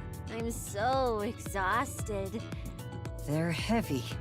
Come on, how heavy could they be? This is a custom-built, lightweight body after all. Move them now. Seriously, why are you being so petty? Shouldn't you be grateful when a pop star rests her legs on you? Or is it that you just can't handle seeing the ARC's top idol showing off those flawless legs? Hey, why'd you suddenly go all quiet? You're right. So get those legs moving. Huh? We're here. Let's get out. What? Oh, okay. Let's go.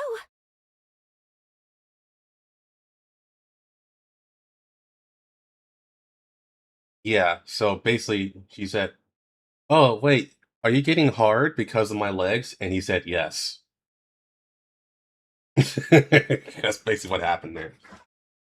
Soul play. Meanwhile, the student's saved by Pretty. Hey. Anise? Anise. Huh? You mean me? Yeah. Wait, what? Why? Do you like Pretty? Yeah, I like her.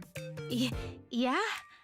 I kind of figured since you're always listening to her songs.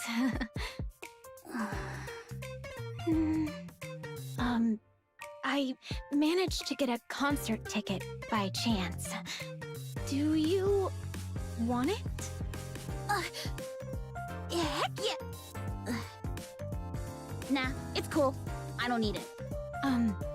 Anise, the class president isn't here today.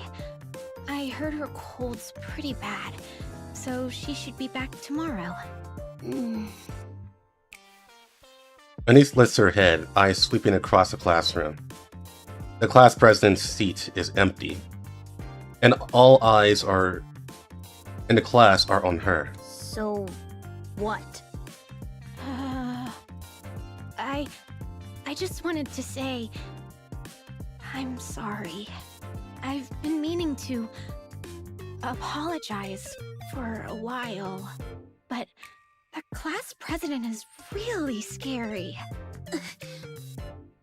I know it sounds like an excuse. And it is.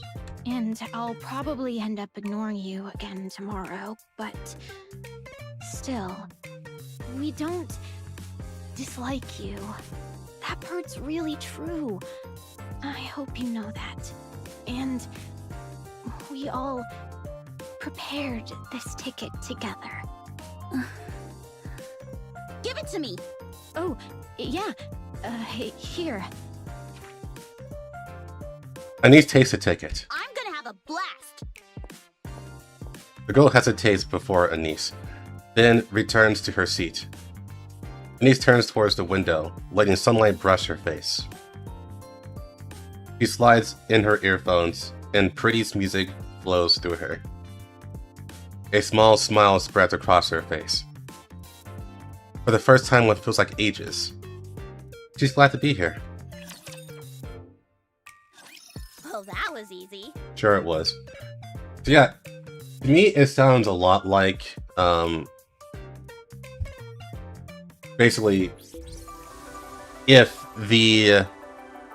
anyone goes against the class president will probably A, kill them, or B, get them kicked out of school. It's one of those two. Because that's pretty extreme.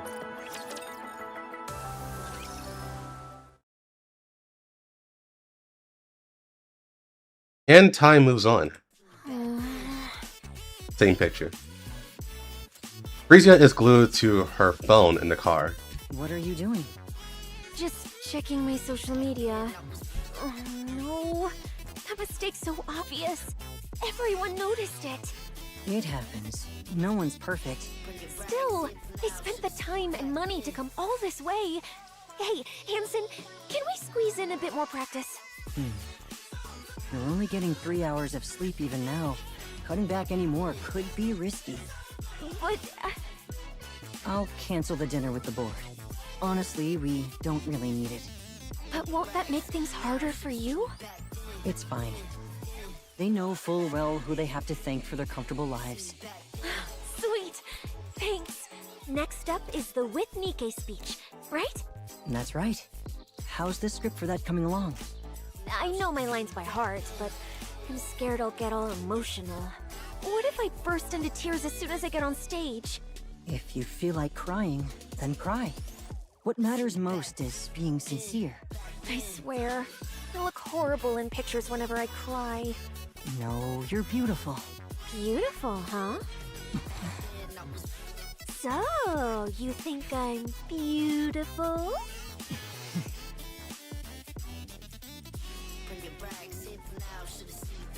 Annie steps into the classroom. Her eyes meet a few of her classmates, and for a moment they share a silent greeting. She slides into her seat. By now the scribbles on her desk are almost completely erased. Someone passes by and quietly leaves a piece of candy on the corner of her desk. She unwraps it without a sound and pops into her mouth. Her gaze drifts to the window as she chews slowly. She slips on her earphones and lets pretty music fill her ears. And he still doesn't speak at school, but she isn't lonely anymore. You ready for sadness? Yes, actually.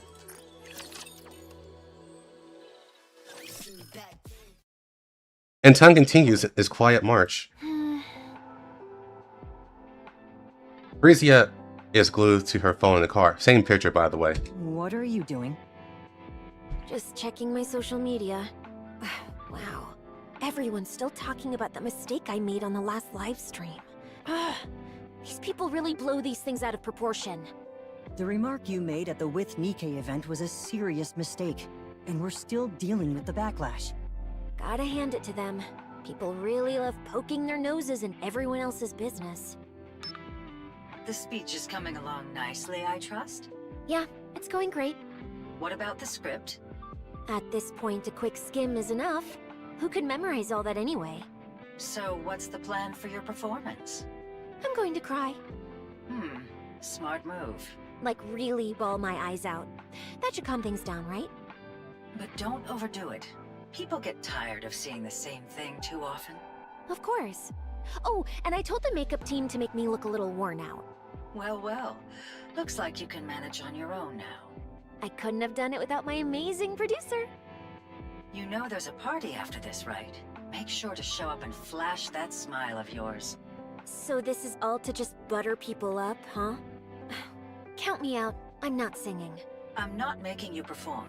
That performance is worth too much to waste on them for free. See you later, then. Okay. Whew. I'm beat. Pretty. Wait, why'd you call me like that out of nowhere? Are you doing okay? Yeah, sure, but okay about what? Well, just this and that. Why do you ask? It seems you've changed quite a bit. I have? Yes. I've gotten used to it. I'm better at handling things now. I can't let every nasty comment get to me, or even let my emotions run the show. I'm a celebrity now. The very first NIKKE celebrity. I've gotta take things in stride and keep my emotions in check. Honestly, I think I'm pretty good at that. Yeah. Are you happy now? Absolutely. I'm so happy I can't believe I didn't do this sooner. I see. As long as you're happy, that's all that matters. Hansen, I know I've changed a lot. You're just exhausted. You'll feel better soon. Yeah, it's hard. Really hard. But I can't stop. No matter how hard it gets, I have to keep going. Otherwise, I'll fall apart. Why are you pushing yourself so hard? Maybe things would turn out better if you took it a little easier. I can't. I've become a symbol. Pretty is the face of NIKKE rights now. If I mess up, the Nikkes get blamed. If I do well, they're the ones who get praised. So I can't take it easy. But going full power all the time wears me down. Right now, putting on a mask is the only way I can keep going. Yeah. I can't even begin to imagine how heavy that must feel. Honestly, it still hasn't quite sunk in for me. How are you holding up? Feeling stress? It's intense. Living a life where everything I do is under watch, and every single action I make can have huge consequences. But once I'm home, I'm fine. I can just be myself. I see Mr. Oswald has been taking good care of you. No, he doesn't say much. He just makes me food, we chat a little, and that's it. But even that's such a comfort. Mister. He doesn't show it openly, but he really cares about what I'm doing. He loves the Nikkes as much as I do. We're both huge Goddess Squad fans. Once, he told me that I'm doing something he never even dared to dream of. That makes him happy. He says he's proud of me, and that's why I can't stop. I've acted so spoiled with him ever since we first met. And he's never complained once. He saved me. He really did. Living together, he tried so hard to be a good... I'm going to cry. A good father. I tried just as hard to be a good daughter, too. I wasn't always great at it. But now, I think I'm doing okay. I want to be a daughter he can always be proud of. That's why I can't stop. Do you hate me now because I've changed? Sorry, I was mistaken. You haven't changed a bit. You were just the same as always. Thanks. I think it's Foreshadows about are time the- I got my hands into politics. Just not the profound sadness yet, right? Also, we're about the asshole. Politics? Isn't being the CEO of one of the big three enough? No, I'm still under the central government's thumb. Hardly what you could call a real seat of power. And just what are you planning to do? Nothing fancy. I just want the whole Ark under my control. Ah, the classic case of ambition ruining people. Also, holy shit, what the hell happened to Mustang? This is in the past. But why now? Because now's the perfect time to strike. And how do you suppose you do that? By profiting off Pretty. I'll send Pretty out as the central government's PR ambassador. They'll be ecstatic. After all, we're putting the Ark's finest propaganda tool right into their hands. There'll be some backlash from the public, but only a tiny fraction. Those who idolize Pretty will follow her blindly. They always have. Did you honestly think they ever cared about NIKKE rights? From what I understand, this is the same VA. And in return for handing them Pretty, I take my place in the top echelons of the central government. Then what? Well, if I manage to break into politics, the first thing I'd do is... I'm talking about Pretty. I couldn't care less about what you're up to. Same as always. Singing, dancing. The only difference is their so-called fight for NIKKE rights now just serves the central government. Haha. You really only ever think about yourself. At the end of the day, the only thing that matters in life is me. Living for others, that's just hypocrisy wrapped up as virtue. Enough. I won't let you throw Pretty away like she's nothing. There's a limit to ingratitude. You're really going to use the very one who pulled Tetraline back from hitting rock bottom and then discard her? Get a grip. You didn't get here because you're exceptional. You've been scraping by for so long that now you think you own the whole table. What? Lost your thrill all of a sudden? Want to get yourself fired? Pretty still loves to dance and sing. And of course, she loves the Nikkes. Exactly. That's why I'm letting her keep going. If you do that, it won't be the same anymore. So what? People change. And she's nothing but scrap metal anyway. I'm warning you. Stay away from Pretty. Don't push your luck. If you've got a problem, the door's that way. Look at you, acting like some big shot CEO. You're just a lowly producer. Now, get out. Mrs. Miz glared at Mustang for a long moment before walking out. No way. Go to the central government? Not a chance. Why not? Why? Because I've been doing all this for the Nikkes. You've done enough here. Now it's time to play in bigger waters. Go to the central government. There, wealth and prestige beyond your wildest dreams await. A life of entertainment, unlike anything you've ever dared to imagine. You really think that's what I wanted? And you call yourself the CEO when you're so bad at reading people?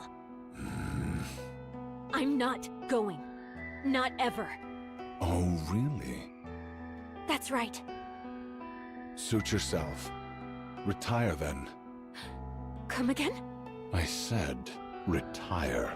Why should I keep wasting money on a worthless hunk of junk that won't listen? Retire. Get out there and do whatever it is you love so much. But I'm the symbol of all Nikkes. Then go handle it yourself. Ready to sign the papers? I took a worthless nobody and made you a star. And now, you're so arrogant, it's insane. Listen up, Rust Bucket. Everything you flaunt around is some shiny symbol of scrap metals. It's all thanks to my money. My hand behind every publicity stunt, every fabricated scandal, every crafted image, every record you've ever sold. Who do you think made all that happen? You think singing and dancing alone would have cut it? You've never been that good at either. Deep down, you know it was never enough. That's why you're keeping your mouth shut. Refuse my offer, and I'll kick you out and spread every vile rumor I can think of. Pretty used to despise Nikkes, and the moment she became one, she put on a fake act of repentance just to fool everyone in the Ark. No one in the Ark would fall for a lie like that. You really think that? I turned a nobody Nikke into the biggest pop star the Ark has ever seen. Think I can't take it all away? You have no idea how many people are just waiting for you to screw up. Climbing up is hard, but coming down, that's a whole different story. I could have you on your knees in half a day. Care for a taste? God, that was so dreadful. Relax, I'm just joking. Why so serious? Fine, 2 years. Just 2 years with the central government. After that, I'll have you back here. No questions, no excuses. Go ahead, think it over. But how long do you need? I'll talk to him. That bastard. Him again. Fine, have it your way. 3 days. I'll cover you with the sick leave, so use the time wisely. Now get out of my sight. Breezy leaves the room. She still won't break. Unbelievable. Drowned in glamour and indulgence. And she's still standing? Anyone else would have caved by now. Once they fall, I could have molded them however I pleased. She's changed, though. Sloppier. Better at putting on an act. But her core? Still intact. Should I tamper with her nymph? No, too dangerous. If I fry her mind, this all becomes worthless. Home. No matter what happens, she goes home after every schedule. Like clockwork. More than once, I thought I had her. She was right on the edge. Then she goes home and comes back perfectly fine. Every time. That's where she's reinforcing herself. That old man, Oswald, he's the problem. Mustang opens the safe and flips through the documents containing Oswald's personal information. The pages are almost entirely redacted, each stamped with censored. I figured he wasn't just some ordinary guy, so I let him be. But if he tries to get in my way... Mustang picks up his phone, taps a few buttons, and the call connects with a beep. Pick up already. What? Stuffed yourself into a stupor again? Mustang here. Nothing serious, just thought I'd check in. Yeah, you can tell, right? I've never been much of a liar. Anyway, there's someone I need to take care of personally. I need some info, and he's not exactly your average guy, so I came straight to you. Yeah, seems like a real big shot. As expected, very efficient of you. Appreciate it. I'll be waiting for your call. Isn't life just wonderful?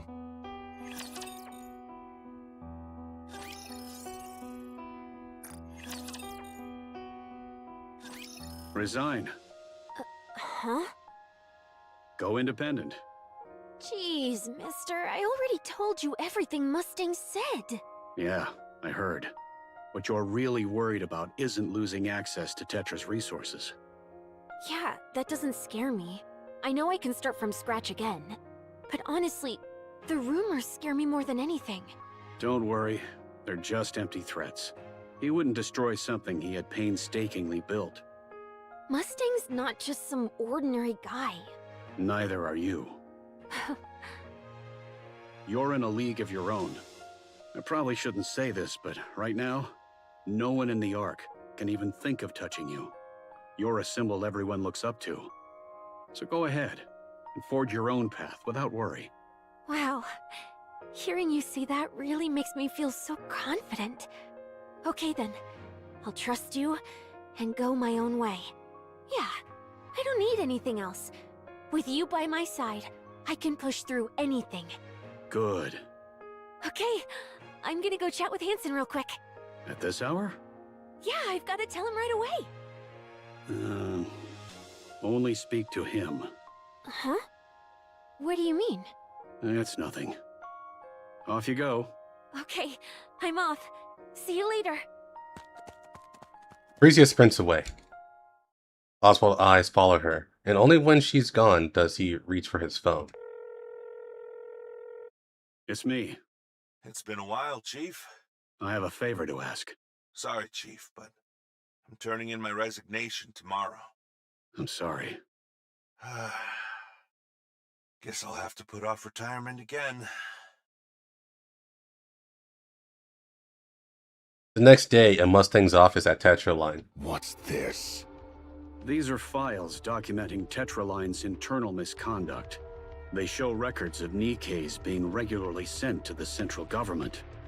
And the purpose of each dispatch is clearly recorded. So that's supposed to scare me? I just wanted to let you know about this. You just want me to leave Pretty alone, is that it? Yes. Huh. That should be all. I'll take my leave. Hellhound Oswald, still playing soldier at your age? I could bury you in an instant. But here you are, acting far too recklessly.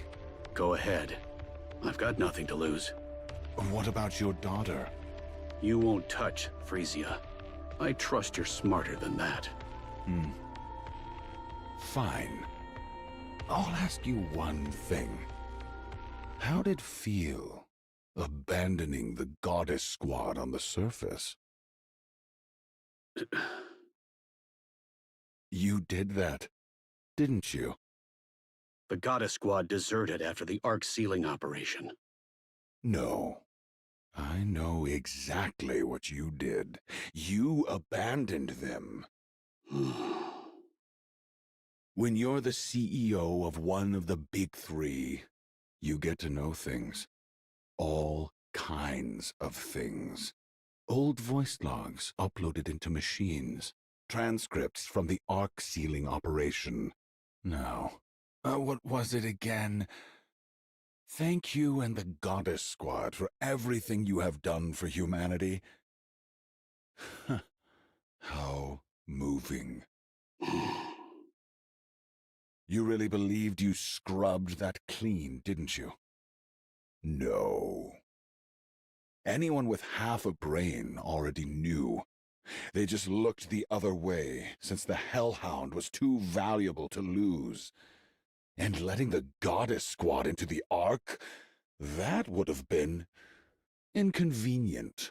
So it was quietly brushed aside. Now tell me, how did it feel? Abandoning your precious heroes up on the surface. The poor goddesses, rolling around up there like stray dogs. Just when it looked like they might finally set foot inside the Ark, they were played for fools and abandoned. A tragedy. Truly. Pretty adored the goddesses, too. What a pity. Without a word, Oswald walks past Mustang and heads for the door. What's the matter? Cat got your tongue? Stay away from Frisia. Consider this a warning. A warning. How cute. Oswald grips the doorknob. Oh, right. I wouldn't open that door if I were you.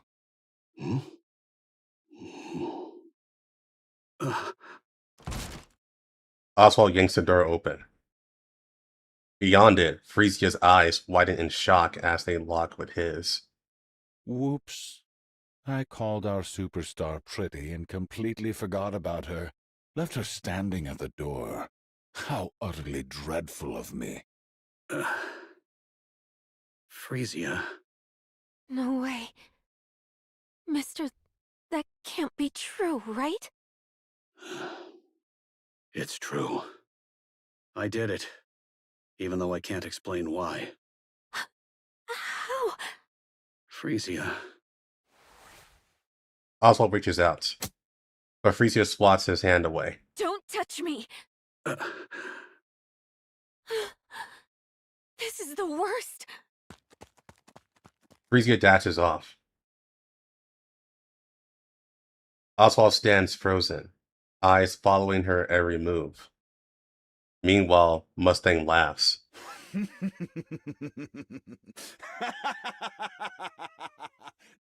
Now that's entertainment! That was a bit too much. Dude, I like how... No, I don't like it, actually, but I like how Mustang is actually a fucking villain from Disney. He has a scar laugh. He's like, long live the king, and he just throws Oswald off a cliff. Or some shit. Huh? There's no need to come between a father and daughter, is there? Have you lost your mind? What's gotten into you all of a sudden? You could have just pressured them like you always do. Why did you have to split them? A fist smashes into Hansen's jaw and he hits the floor. You think being Pretty's manager makes you someone special? Listen closely, Hansen. Everything you have right now, the clothes on your back, the shoes on your feet, the car you drive, the room you sleep and wash in, none of it belongs to you. It's all mine. Every last bit. You live a life most people could only dream of. And yet you haven't earned a single thing yourself. You play at being Pretty's manager for a while, and suddenly you think you raised her. What if I took it all back? Or simply reclaimed what's mine? What would you have left? Nothing. You'd be nothing. So just stick to driving her around and handling her schedule. Remember your place, and don't overstep, Hansen. Do what I tell you, just like you always have and always will. Understood? Do I make myself clear? Yes.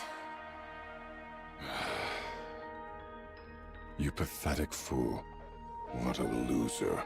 If that father and daughter mean that much to you, the least you could do is put up a fight. True! Now get out of my sight. Hansen staggers to his feet, bows his head, and leaves the room. Pathetic.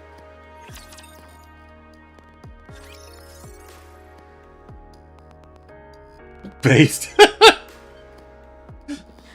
He talks big, games able to back it up. No obvious reason why does things he does. Just greed and hunger for power. Yeah. Plain and simple. Yeah. Mustang calling it as he sees it. Yeah. Oh, I forgot this part still was so long.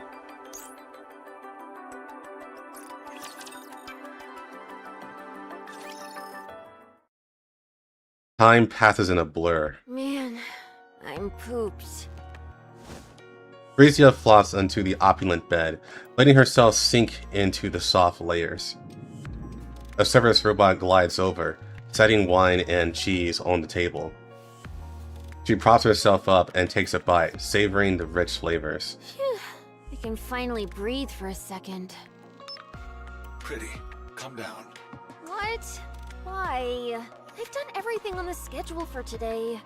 A central government bigwig is here. Come say hello. But the transfer's still a long way off, isn't it? Better to let them know you early. It'll make things easier later. Fine. You've got the 20-year vintage, right? I'm not going if it's not there. Of course. Everything's taken care of. Now get your ass over here. Now get your ass over here. Okay. Pretty swings her legs out of bed. When she opens the door, Hansen is there, waiting. Where are you going? The boss called. Apparently someone important from the central government is here. Before you go, can we talk about what happened today? What? You mean me yawning? That's right. I'm so tired. You do know I only get 6 hours of sleep a day, right? I mean, that's how much I get. Not gonna lie. You should have held it in. It was a memorial for the NIKKE Rights Committee. What now? Everyone losing it on social media again? So what? It's already happened. We could just get the boss to handle it, and that'll be the end of it. Pretty. There you go, calling me that again. Tell me, do you remember why you started performing in the first place? Yeah, I remember. I started for the NIKKEs, to restore their honor, and to be a symbol of hope for all of them. Then why are you acting like this? Hansen, I just got back, and I'm exhausted. There's no such thing as a perfect pop star. We all mess up once in a while. but we can always do better next time. You've done well so far. Just keep going a little longer. For how much longer? How much longer am I supposed to keep pushing myself? And why should I even try? Where am I supposed to draw strength from? Mister? No, I could rely on him at first, but in the end, he turned out to be the worst. All that talk about heroes and ideals? Lies. He abandoned the very people he claimed to care about. My safe place? Nothing but a filthy, rotten pit. The person I looked up to? A fake. A hypocrite. If there's no one left to lean on, what reason do I have to keep going? Am I not enough? No. No. You're not. You're nothing more than Mustang's puppet. You have no free will. If he finds out I'm counting on you, he'll crush you in an instant. Do you even have what it takes to fight him? Can you really break free from his control? Yes, I can. Oh, yeah? Reading glances at the camera on the ceiling, then moves to stand in front of Hansen. Kiss me. Come on. Kiss me, Hansen. See? You really can't do anything, can you? Frisia brushes past Hansen, bumping his shoulder as she goes. Hansen stays rooted to the spot for a long moment. Frisia lives in a lavish mansion provided by Tetraline. She hasn't returned home once, nor exchanged a single word with Oswald. After losing her umbrella, she slowly falls under Mustang's influence. Under Mrs. Miss's guidance, she gradually transforms to a pop star. Then one day, during a press conference about a downtown alcohol-fueled incident... before this, we get into this. Really, probably smart move not to. That's the point, Recon. That's actually the point.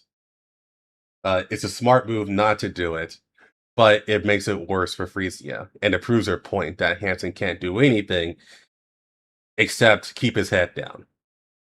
When he just said that he is able to break free of Mustang.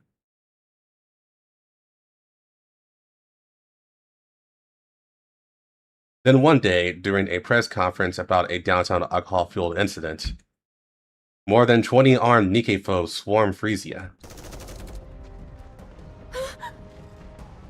Get down! Don't move! Where do they even get weapons like that? God damn it!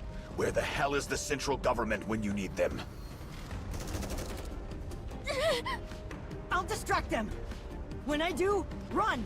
There's a car behind us! Get ready! What are you saying? You'd die if you got shot. Then They've got anti-NIKKE weapons! You won't be safe either! Here I go! 1, 2... Wait! From the entrance, waves of mass-produced NIKKEs from the central government surge in, crashing with the NIKKE foes in a violent firefight. Gunfire and explosions tear through the air, screams ripping from every corner. Frisia huddles beneath the podium, clutching her hand, her own cries piercing the chaos. And then, just like that, everything goes silent. Phew. Almost bit the dust there. Frisia steps carefully off the podium. The dead are everywhere, both humans and NIKKEs. She freezes. An officer in full military dress spots Mustang and rushes over. NIKKE fragments crunch under his boots. He greets Mustang with a wide, practiced smile, rambling excuses. The NIKKE foes have been quiet lately. We didn't expect such a large-scale attack. He insists it's a relief that Mustang is unharmed, and desperately promises it will never happen again. Frisia lowers her gaze. She takes in the fallen NIKKEs, then lifts her head. Her eyes meet those of mass-reduced NIKKE, silently clearing the bodies of her comrades, unnoticed by everyone else. Her eyes are empty, hollow. For a brief moment, that empty stare rests on Frisia, then returns to the grim task of sweeping up the remains. Frisia collapses to the floor. A scream rises inside her, silent and raw. No. They've fallen. Not again. No. Not like this. Next day, Frisia cancels all her activities. The media reports she's in a slump. And for the first time since her debut, she goes on an extended break. So, really, no one's volunteering for the chairman's visit performance? If you're willing to endure a little embarrassment in the auditorium, there'll be a scholarship and other perks. You don't even have to be that good. Silence falls over the classroom. Okay, no one's volunteering. Each class has to have at least one, so now you're putting me in a bind. Should I just pick someone myself? You wouldn't like that, right? Come on, just grit your teeth and do it. It'll be over before you know it. Help me out here.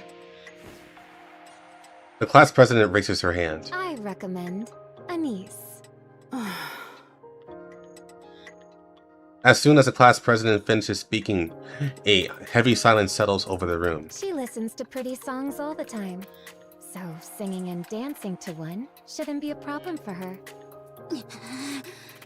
So, what do you think, Anise? Anise stares daggers at the class president. Drunk on her small victory, the class president smiles faintly at Anise before turning away. For the first time in what feels like forever, Anise finally speaks up at school. Yeah, I'll take care of the performance. All right. Whenever you've got a song in mind, just send me a message. Okay. All right. That's it for today. Get home safe. With that, class ends for the day. Anise narrows her eyes, her gaze fixed on the back of the class president's head. Without so much as a glance, she hurriedly packs her bags and slips out of the classroom. That piece of shit! Anise? Yeah? What song are you gonna do? Pretty Star, right? It's her debut song, after all. I have footage of her live performance, so I'll send it to you. Oh, yeah, thanks. You move so well, Anise. You'll totally nail it. Are you going to sing, too? Yeah, I guess so. I've also got a high-quality backing track we can use. If it's okay with you, I can help out, too. Thanks a lot. But, you sure you want to do this? You mean the class president? It's fine. You're gonna be doing a pretty song, after all. Two of my faves together. I can put up with the class president for this. Are we starting today? Maybe we should. Do you want to go together? Yeah. Well, that was easy. Sure thing, Anise. It was very easy.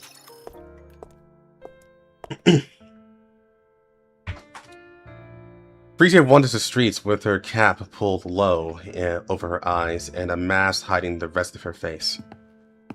Hansen walks at her side, matching her pace without a word.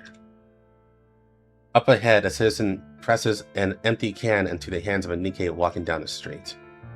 The last of its contents already drained. NIKKE lets out a sigh, takes it from him, and tosses it into a nearby trash bin. Frisia and Hansen keeps moving.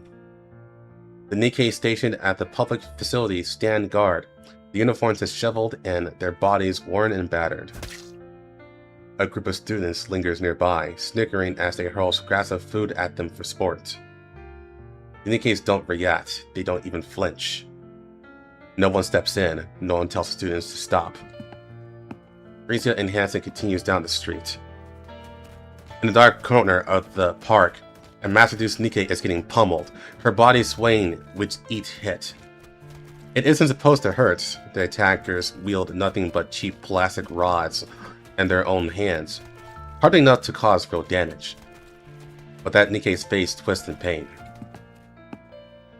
Frisia and Hansen keep walking down the street. They pass a shop where a NIKKE stands awkwardly at the entrance. The owner refuses to sell to her. She fidgets in place, unsure of whether to plead or leave. From the neighboring store, another shopkeeper watches her with pity, but says nothing. Frisia and Hansen keep walking. A little farther on, a drunken man uses a NIKKE as a target for his slurred abuse. Another is subject to crude jeers and harassment. One stands rigid as someone spits in her face. And then, a citizen breaks down in front of another NIKKE and shouts, "It's because of you laws that we ended up like this." The NIKKE lowers her head like a criminal awaiting judgment, simply enduring it without protest. Frisia and Hansen turn their eyes away from the scene and continues on. They find a quiet spot in the far corner of the park and sit down. Frisia's tears fall. She weeps over and over, lost in her sorrow. This is all my fault. I caused this. Take care, Dylan. Things were different in your heyday. I can't say there were no NIKKE phobes, but people were careful about how they acted. At least, society treated NIKKEs kindly back then. Everyone believed you would be a symbol forever. There's no such thing as forever, is there? Everyone expects me to be perfect. I can do it, but it never ends. How long do I have to keep being flawless? I'm tired too. It's hard. And the moment I slip up even a little, everyone judges me, even more harshly. And that affects the whole world. Because I'm a symbol, and everyone looks up to me. So I gave up. It was just too much. And this is the result. I don't know if I can do it again, because it would never end. If only Mister were here. Tell me, what exactly am I supposed to do, Hansen? I don't know.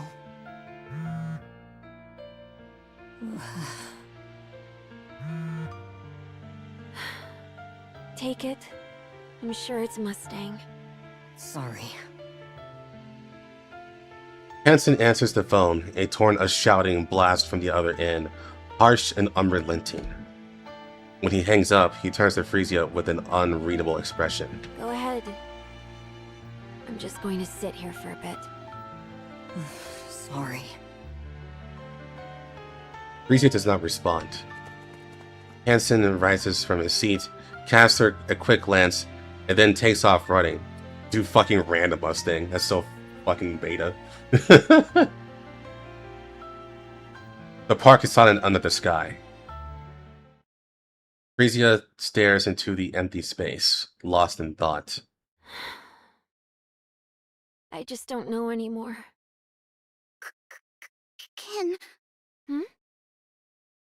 Can I get your autograph? Who are you?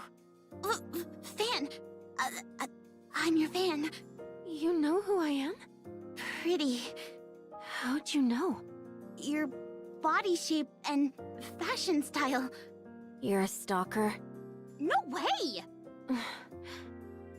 How on earth did you figure out it's me? 'Cause I'm a fan. How old are you? 17. You're still so young.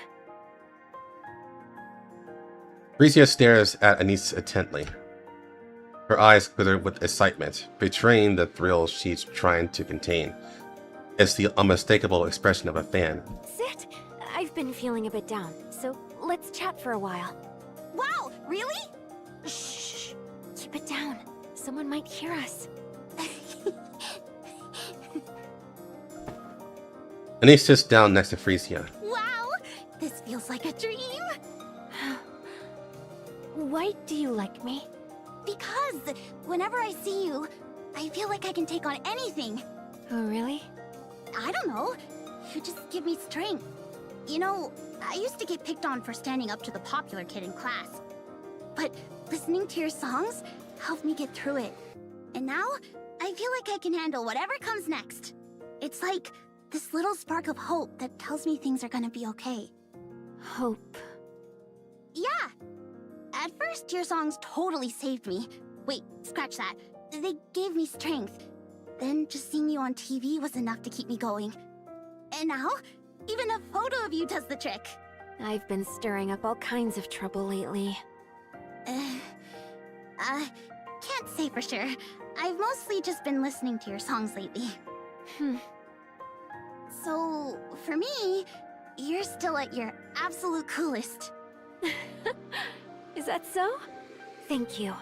You really know how to comfort people. And you're so mature for your age. Oh, right! I've been practicing Pretty Star lately. Wanna see? I'm going to perform in the school talent show. You know that super popular kid I told you about? Yeah, she set me up for this on purpose to screw me over.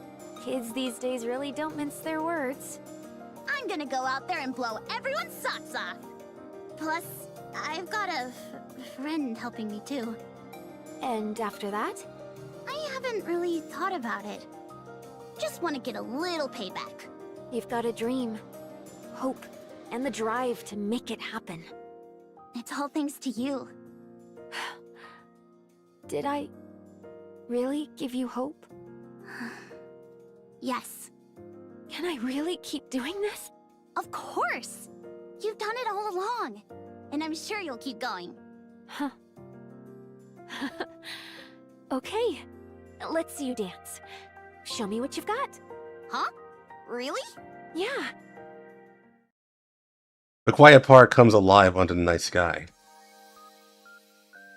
Anise dances with pure joy as Frisia watches, a soft smile lighting her face.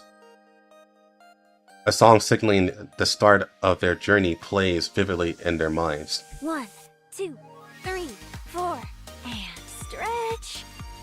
Stretch!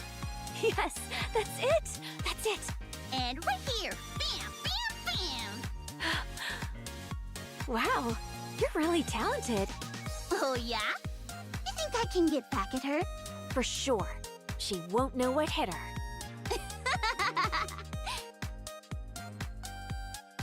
That was so much fun. I know, right? By the way, I noticed you always tilt your head back during breaks on stage. Why do you do that? Is it some kind of breathing technique? I do? How'd you know? She's a stalker. Well, I've watched tons of your practice videos and stuff. Oh, wow. You're such a big fan. Damn right. Up on the surface, it was so nice to just sit and watch the clouds pass by, especially when you've been waiting for someone endlessly. Somehow, watching them made time fly, and it felt really good. Oh, Anise looks up at the sky. I can't see anything though. Well, yeah, it's night, and we're not even on the surface. Whoa, it's getting pretty late. Shouldn't you be heading home and getting some sleep? Oh, yeah. Oh yeah, the autograph. I almost forgot the most important thing. It's fine. I already got something way better. Fair enough. Hang in there, pretty. You've got this. I don't know all the details, but hang in there. To me, you'll always be my idol. Me? Your idol forever? Really? Alright. I'll hang in there. Thank you. Alright. I'm off. Take care now. See ya. Stay safe. Anise runs ahead, brimming with energy. Frisia watches her for a while, then turns and starts walking away. An idol forever. Well, that was easy. Sure did. Good job, Anise. There's no such thing as a pop star that lasts forever. Never has been. Time passes, tastes change, and eventually, even the brightest stars fade. It's just the way things are. In a way, it is only natural. There's a reason people say you should leave on a high note. You mean retirement? Yes, retirement. After that, people don't nitpick every little detail anymore, and you get more freedom in a way. Even if your fame fades, it doesn't matter. You've retired, after all. Your fans will get it since you can't keep running at full speed forever. Why? Do you want to retire? I'd be lying if I said I didn't. That won't be easy. Mustang won't just let it happen. He'll use any means necessary to keep you from leaving. I figured. You know by now, he stops at nothing to get what he wants. I guess there's no getting out of this, huh? I doubt it. If I can't be a pop star forever, and I can't retire, what does that leave me with? At this point, all I can do is delay the inevitable. And in the end, I'll vanish completely, leaving no trace. I'm sorry. I didn't expect you to say something like that, Mrs. Miss. I'm the one who made you a pop star, so I always knew this day would come. Still, there was nothing I could do. Was it for the money? Money? I already have more than I could ever need. The Ark was drowning in darkness. It needed a star, and you were born to be that star. A star. Bright stars cast their light over everyone. Those who gaze up at them are captivated and forget their troubles, even if only for a moment. For that brief instant, pain fades, and all that remains is joy. That's the power of entertainment. You're a star. The Ark Star. My job is to buy as much time as I can until that star dims, until the next one rises. So I'll help you with anything, except retirement. I don't know whether I should thank you or resent you. Then resent me. It'll make things easier. You seem troubled. Have you talked to your father? Don't tell me you haven't gone to see him even once all this time?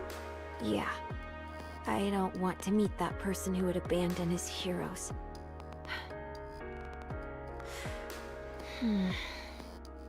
What's wrong? Right. There really aren't any stars who last forever. Sorry, I should get going. Thanks for talking with me. All right. Take care on your way.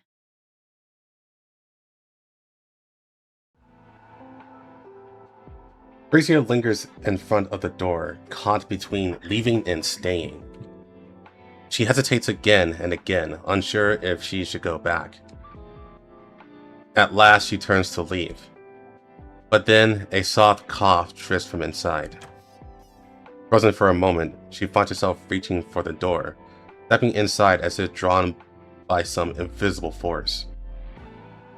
The house she remembers was always bright, always clean, always warm, always welcoming. Always welcoming her like an old friend. But now the house is dark. The smell of alcohol hangs heavy in the air. Cold bites through the rooms. Frisia turns on the light. Countless empty bottles are scattered across the floor. Oswald slumps on the sofa, staring at Frisia with a vacant, hollow look, as if his mind has drifted far away. Mister. Frisia, you're back. You've been through a lot. Oswald wobbles to his feet, swaying slightly as he passes Frisia and stops in front of the kitchen. Hold on, I'll make you something. Oswald rummages through the fridge, but finds nothing. This is quite the predicament. Mister. It's fine. I'll figure something out. Oswald searches the cupboard, but it's completely empty. Mister. Go ahead and watch some TV. I'll have something ready in a minute. Dad. Look at me. Please. Oswald turns around. Frisia looks at him for a long moment, then reaches up and gently strokes his cheek. Why does your face look like this? Have you been eating properly? Yes. All good health-wise? Yes. Why is the house such a mess? It used to be spotless, and you never drank before. Why are you drinking so much now? It's just for today. Oh, that's a lie. I know you better than anyone. Why are you living like this? Huh? Because you're not here. Since when? Since you left.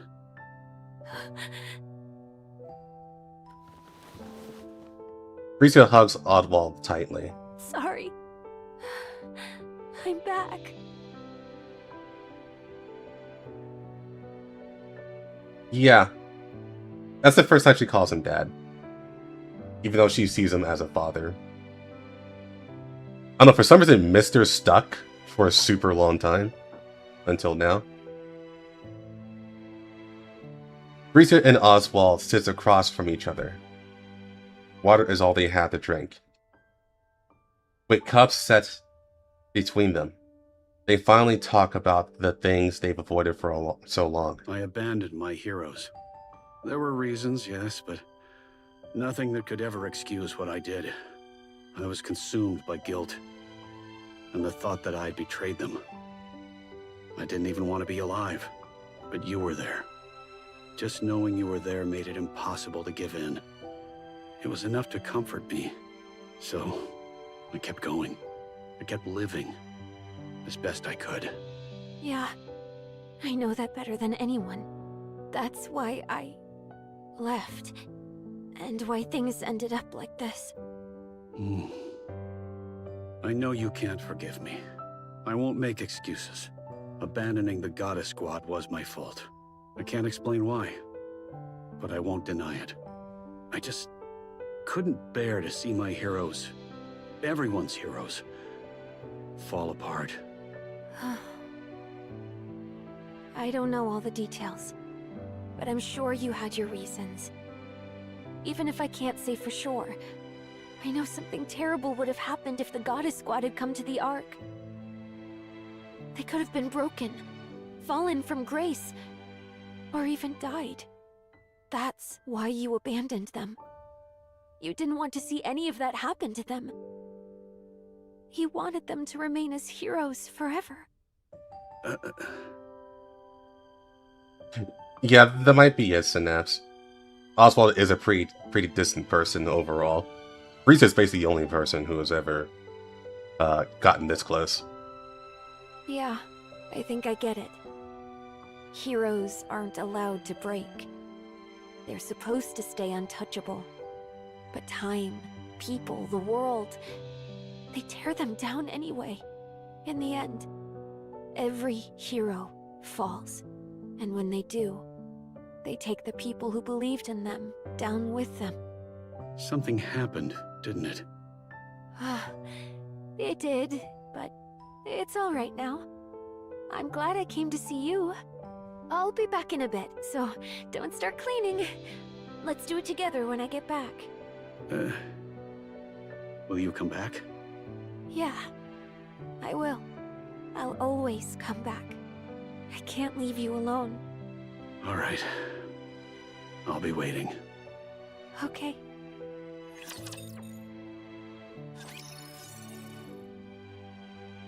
That still gets me, that cutscene. So good. Such a tearjerker too, honestly. Pretty announces her return. She offers a heartfelt apology for her past recklessness and promises to return to her true self.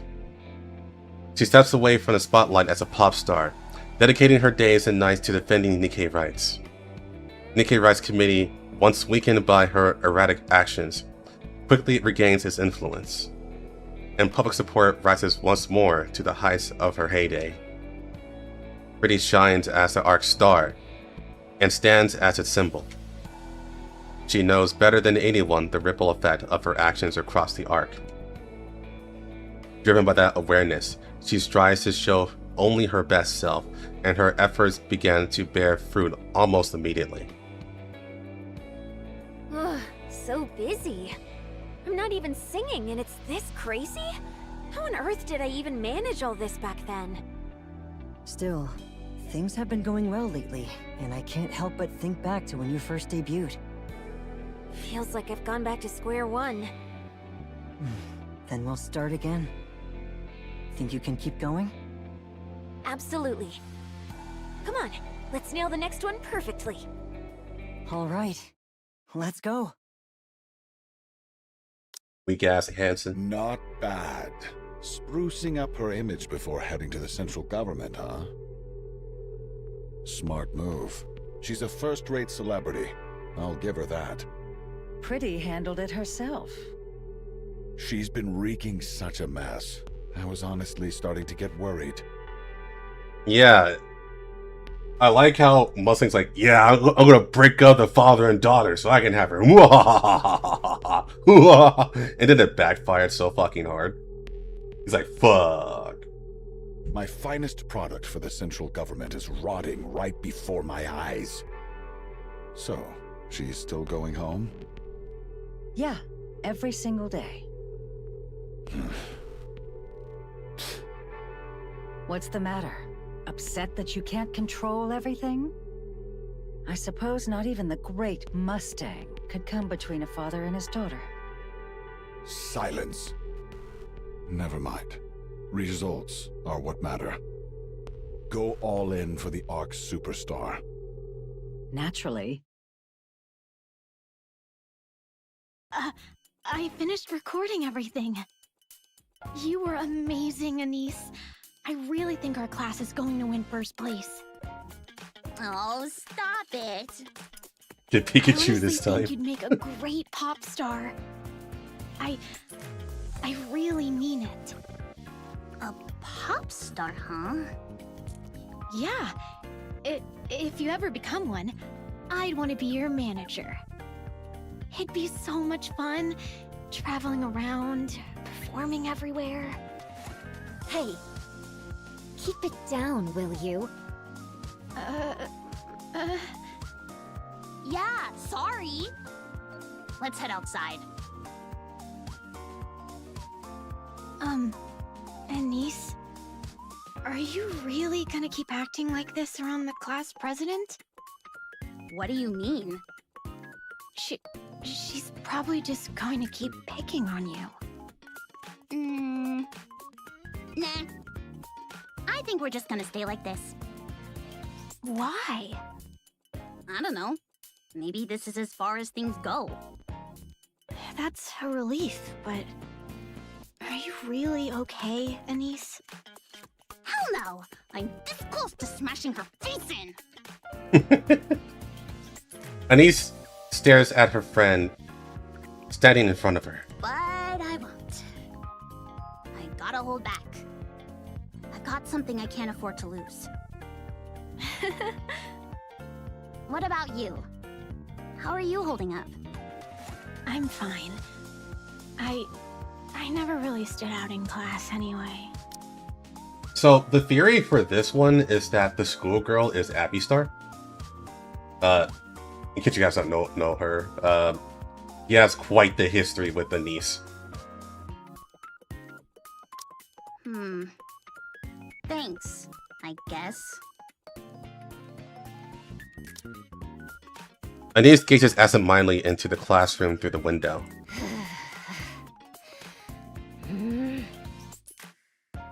The class president nervously chews her fingernails. What's the worst that could happen?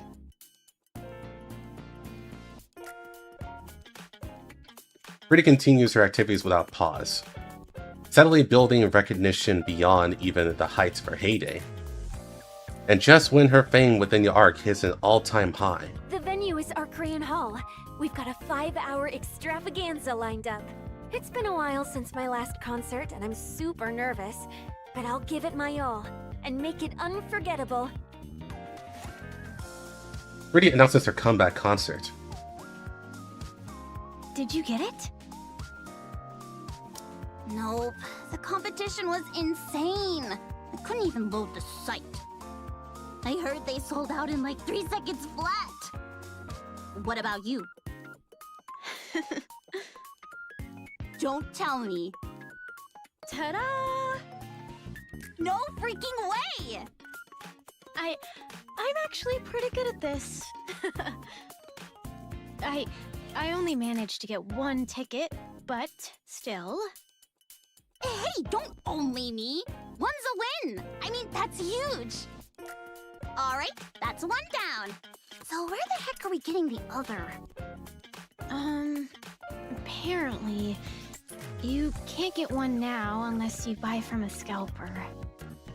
I heard the prices have shot up 50 times. 50 times? Wait, 50 so times? How much is that exactly? A lot. Like, a whole lot. Whoa, that's insane! Anise? You can have this. Huh? What about you? It's okay. I think it'd be better if you watch it instead of me. No, wait. I nearly swiped that ticket. But you bought it, so it's yours. It's not like your goal is just to watch the concert, right? You want to learn something from it, right? You've been giving it some serious thought, haven't you? Well, I guess you could say that. Then it makes sense for you to go, Anise. She slams the ticket onto the table, then bolts as if she's fleeing the scene. Huh? Wait, hey! Where are you running off to? While running, the girl glances back and flashes a grin. Jeez. I'll definitely watch it. Seriously, thanks! A concert? What on earth is she thinking? She's already at the top in everything else, so now it's time to do the same as a pop star. Had to leave for a bit. Was Mustang put in his place? No. He did get I guess you can say he did get reality checked, I guess you can say. Because he can't control Pretty. That's what he learned. The father-daughter bonding must stay intact in order for her to not just get completely, utterly wrecked. So She's working like she's possessed. And she just won't give in. That's what makes Pretty shine. Fine.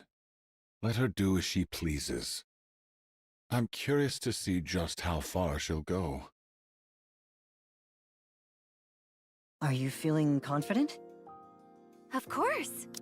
this same picture has been used 5 times. I'm in tip-top shape. This is going to be my best concert yet. All right, I'll be looking forward to it. Since tomorrow's a big day, get some sleep tonight and don't push yourself too hard.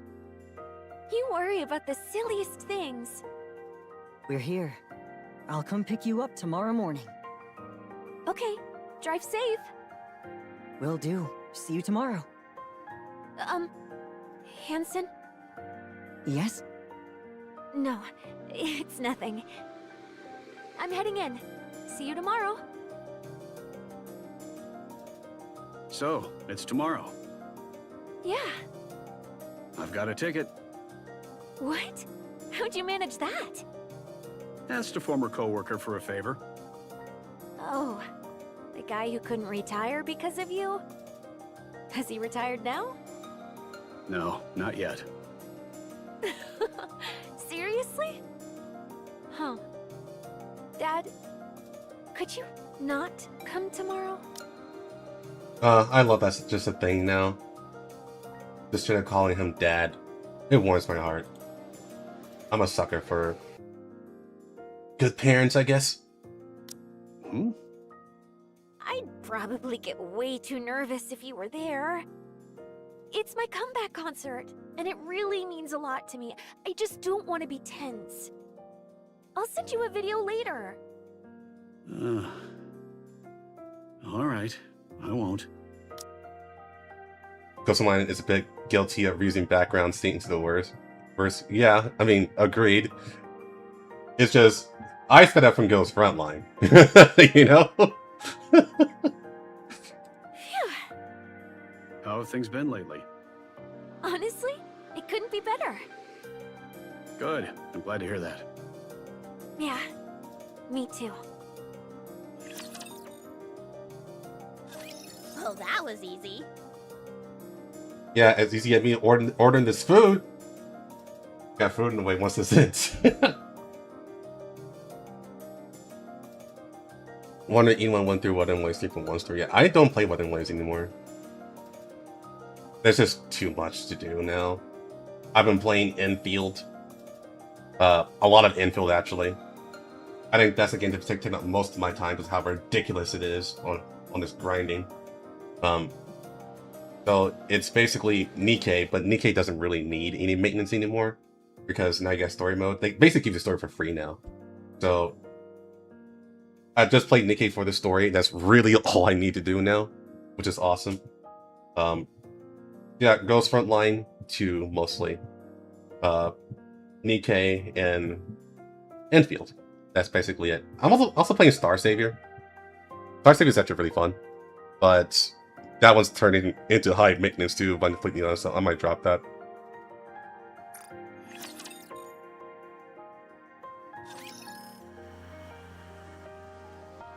Anise feels like she's dreaming. Arcrean Hall is packed to the brim with humans and Nikkes alike.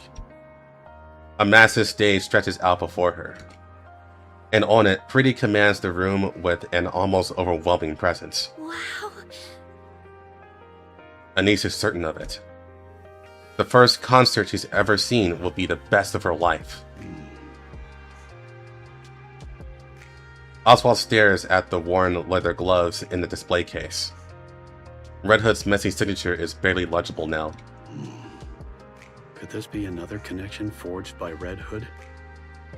I owe her, in more ways than one. The TV hums in the background, broadcasting non-stop coverage of Pretty's combat concert. No matter which channel he flips to, it's all the same. Oswald gazes at the ticket in his hand, lost in thought. I suppose it wouldn't hurt to be a bad father. Just this once. Oswald straightens his outfit. Something hard presses against his chest. I won't need this. He pulls out his handgun and sets it inside the drawer. Ticket in hand, he steps out of the front door. Everyone, are you having fun? The audience erupts in cheers. I haven't moved this hard in ages. I'm a little out of breath. Let me just stand here and chat for 3 minutes, then we'll jump right back in. Sound good? Another raucous wave of cheers sweeps over the venue. On stage, Frisia launches into some light banter. Honed by countless variety shows, her words flow effortlessly, leaving the audience hanging on every line. She's incredible. Spellbound, Anise watches Pretty on stage, hanging on every word.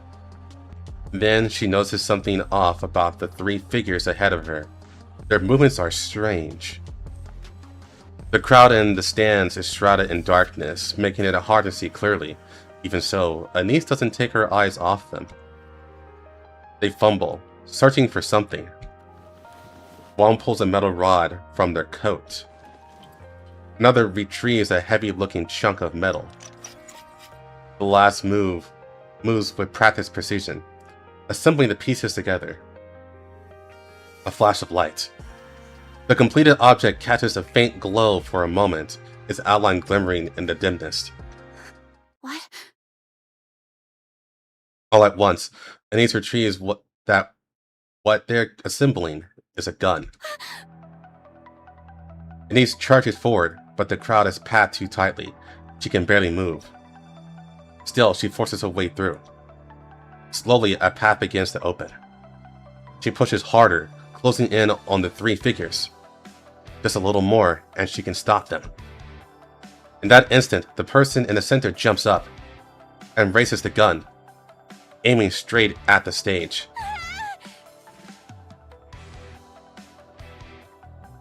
A chill runs down Oswald's spine. A sound you never expect to hear at a concert reaches his ears. It was the sharp clicks and clanks of a gun being assembled. Oswald lunges towards it, heart hammering. Up ahead, he spots the 3 acting suspiciously. His hand slips into his jacket. It's empty. He left it at home. Without thinking, he tears forward. In that instant, the person in the center jumps up and raises the gun, aiming straight at the stage. Alright, everyone. Next time you see a NIKKE, make sure you greet her with a smile, okay? They're the goddesses of victory, who put their lives on the line for us. The crowd explodes into cheers. At the same time, someone vaults onto a folding chair. Frisia catches sight of a dark circle aimed at her. A gun barrel. Then, a flash erupts from its mouth. You can't be serious. Oh, but I am. No matter how I look at it, this is the only way. No hero lasts forever. Every star falls. Every symbol breaks. Time, people, the world itself, none of them will just leave you be. But there's one way to change that. One way to remain a symbol who never falls from grace. Who never breaks. Absolutely not. You think I'd entertain that for a second? Come on, Mrs. Miss. You know exactly what I mean. I'm going to give it everything I've got. Harder than ever before. I'll push myself so far that even at my peak, no one could compare. I'll become a superstar no one can even touch. But I'll need your help. More than ever. I can do this. This time, there's a real finish line. And when I reach the very top, I'll hold a concert. Something big will happen. I can feel it. And on that day, in that place, I'll shine forever. Why are you telling me this? Please, find the next star. I won't shine forever. Even the brightest light fades with time. Before mine does, I need you to discover who will shine next. The Ark's new star. That's something only you can do, Mrs. Miss. We know I've created a monster. I never meant to drag you into this. It just hit me. You're the first and last teacher I'll ever have. Spouting her own red flag. A bullet. That's the thing flying at me, huh? Back when I was a human, I only ever saw a flash. Never the bullet itself. So that's what a bullet really looks like.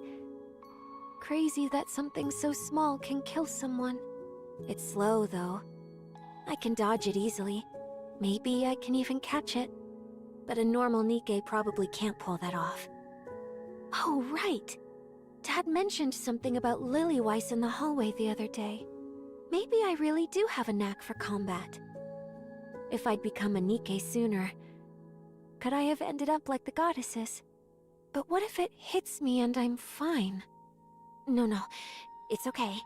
I swapped to a lighter frame and made sure the area around my forehead is fragile. Let's see. At this angle, it'll hit my neck. Better shift a little. Yeah, this position's good. I'm kind of amazing, huh? Dodging bullets and everything. Okay, that's enough. This is it. No matter how I think about it, this is the only way.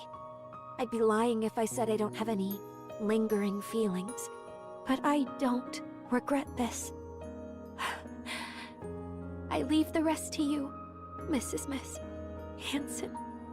I'm sorry, and... Dad, I love you. Thank you for being my dad. I was really, truly happy. Goodbye.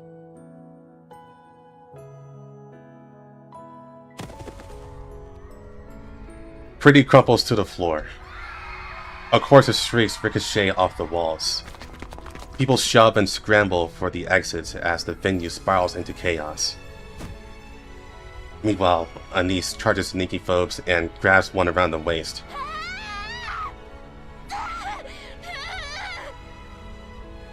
She lets out a raw, desperate scream and refuses to release her grip. The butt of a gun slams into the back of Anise's neck. Her body goes limp, and she drops hard to the floor. The fleeing crowd does not look down, and tramples past her in their panic. Oswald barrels through NIKKE foes and grapples with them, but his alcohol-wrecked body won't respond fast enough. They shove him aside and slip into the chaos of the escaping crowd. He struggles back to his feet, and he heads for the stage, compelled to see the truth for himself. Frisia. She lies motionless on the stage. No. Mr. Oswald. Oh. No. Frisia. Oswald pulls Frisia into his arms. In that instant, he understands everything she was trying to do. A storm of grief and pride surges through him. Even so, No. all he can do is let his grief spill out. Pretty was shot and killed during her comeback concert. The 3 suspects are arrested within 20 minutes and identified as extreme NIKKE phobes. They confess that they committed the crime to halt the rising influence of the NIKKE Rights Committee, the very organization that had backed Pretty. After their confession, their whereabouts are never revealed, because they're fucking dead. The world reels at the truth. A symbol of the Nikkes and the Ark star has been murdered by NIKKE foes. Within the Ark, the NIKKE foes become targets of absolute condemnation, and their influence collapses almost overnight. At the same time, NIKKE rights begin to rise sharply. ENIKKE enacts new legislation, making the mistreatment of Nikkes a punishable crime. Thus, Pretty leaves a lasting mark on the Ark, remaining an idol and a revered figure forever. Hanson walks through the streets. Up ahead, a citizen presses an empty can into the hands of a NIKKE walking down the street. The last of its contents already drained. All of a sudden, someone steps in and knocks the can away. Hanson keeps moving. The NIKKE stationed at this public facility stand guard, the uniforms disheveled and their bodies worn and battered. A group of students lingers nearby, snickering as they hurl scraps of food at them for sport. NIKKEs don't react, they don't even flinch. Moments later, the students are detained by the ACPU. Hanson continues down the street. In the dark corners of the park, a mass-reduced NIKKE is getting pummeled, her body swaying with each hit. It isn't supposed to hurt. The attackers wield nothing but cheap plastic rods in their own hands, hardly enough to cause real damage. But that NIKKE's face twists in pain. Citizens step forward, confronting the attackers. Meanwhile, someone supports the NIKKE, offering word to comfort. Hanson keeps walking down the street. He passes the shop where a NIKKE stands awkwardly at the entrance. The owner refuses to sell to her. She fidgets in place, unsure of whether to plead or leave. In the shop next door, the owner beckons her over. He passes her the goods and holds both her hands gently but firmly. Hansen keeps walking. A little farther on, a drunken man uses a NIKKE as a target for his slurred abuse. Someone steps in to fight on her behalf. Another is subjected to crude jeers and harassment. Someone steps forward to help her report it. One stands rigid as someone spits in her face. Someone throws a punch in response. And then, a citizen breaks down in front of another NIKKE and shouts, "It's because of you, Lost, that we ended up like this." The NIKKE lowers her head like a criminal awaiting judgment, simply enduring it without protest. Hansen steps forward and yells at the screaming citizen. It's thanks to these NIKKEs putting their lives on the line that we're alive today. Hansen finds a quiet spot in the far corner of the park and sits down. His tears fall. He weeps over and over, lost in sorrow. Frisia. God damn it. I fucking love this dude.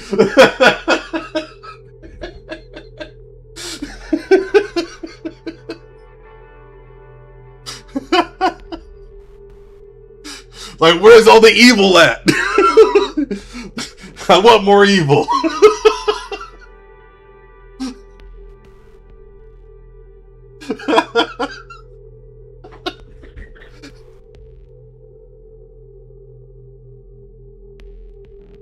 The plan's fallen apart. You're telling me you had no clue until it blew up? Explain yourself, producer. How would I know? You damn well should have. Do you have any idea how much money I poured into this? Must think on that grind. And my position. My damn position. What are you going to do about it? You really don't care about anyone but yourself. Spare me the lecture and tell me what you're going to do about this. I'm done. I can't do this anymore. What? You heard me. I quit. Do you even know what you're saying? Did I stutter? And what? You got some other way to make a living? I've got plenty of money, though it's money I earned while you treated me like dirt. I will find them, mark my words. Find who? And there's nothing you can do to stop me. Live long, you miserable piece of trash. Ha!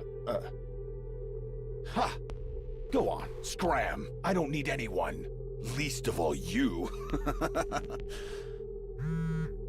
Damn it.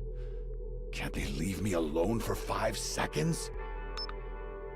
Yes, it's me. I apologize for what happened with Pretty. There were complications.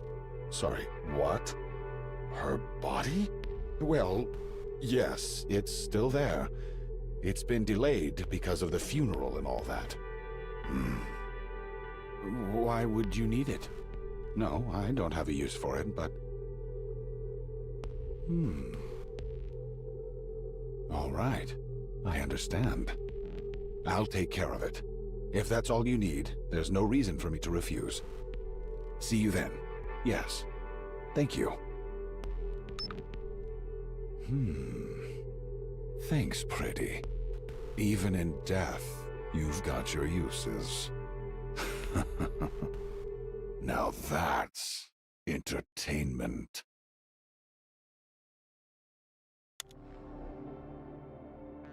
With a soft click, Oswald returns home and switches on the lights. He starts preparing a meal.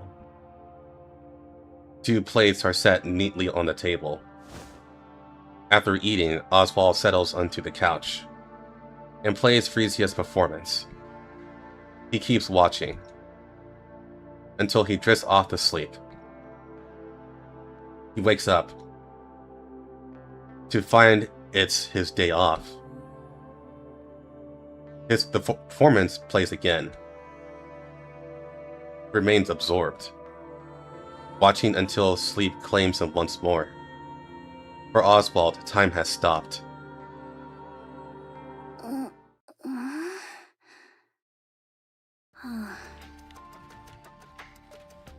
So I've become a NIKKE. You're awake.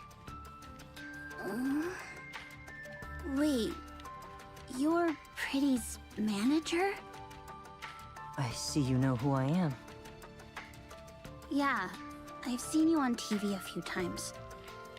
I see. How's Pretty doing?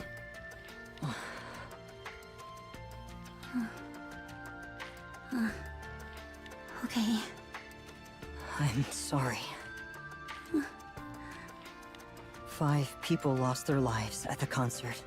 Of those, the women whose brains were intact were taken in by Tetraline and turned into NIKKEs. You're one of them.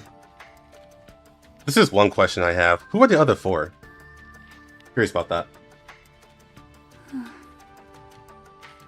Your name is Anise, right? Yeah. I heard what you did for Pretty at the park. You have my thanks. How do you know about that? Because there was a fool who could do nothing but watch from a distance. Someone who couldn't bring himself to comfort her. To stand against anyone.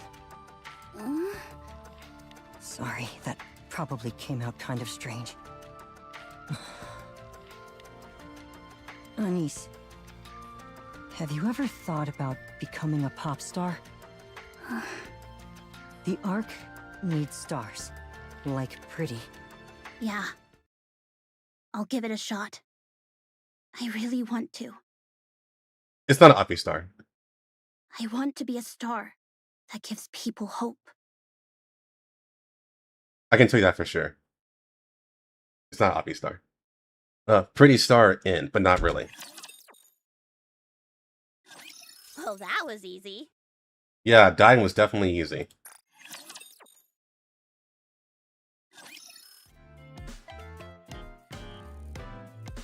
A long span of time passes, unnoticed but steady. After her performance, Anise is busy tidying up backstage. No, I've got this.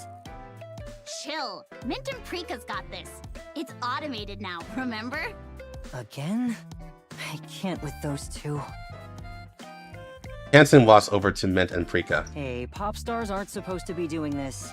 I've got it covered, so go on inside and get some rest, alright?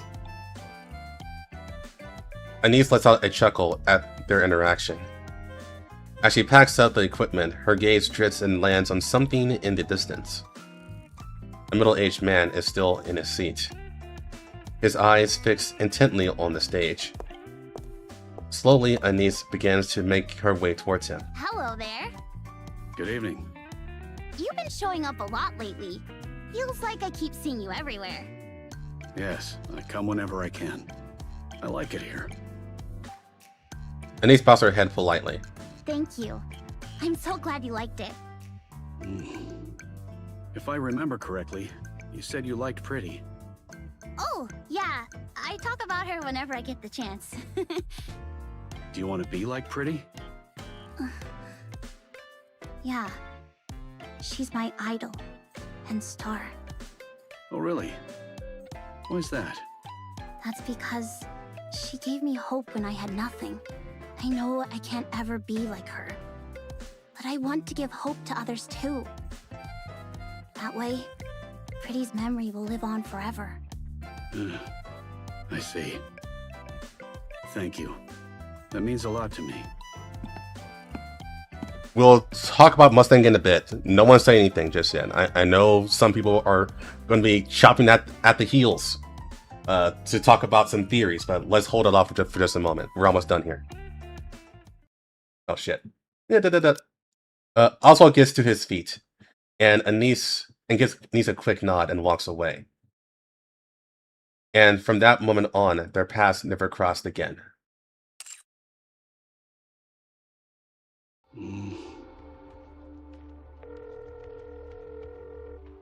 Hello? I have a favor to ask. I figured you'd be calling. What can I help you with? I'd like to leave a record. daughter? No. Frisia will live on as a symbol. The world won't let her be forgotten. Then what kind of... Chief, the Goddess Squad's records have all been completely erased.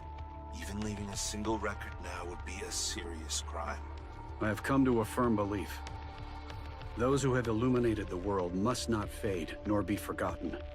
If the world rejects their existence, I will ensure they are preserved, even if it means leaving them in the farthest corners.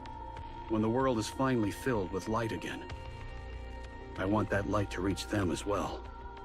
Please, help me. Got it. Looks like retirement's off the table. Again. This poor dude.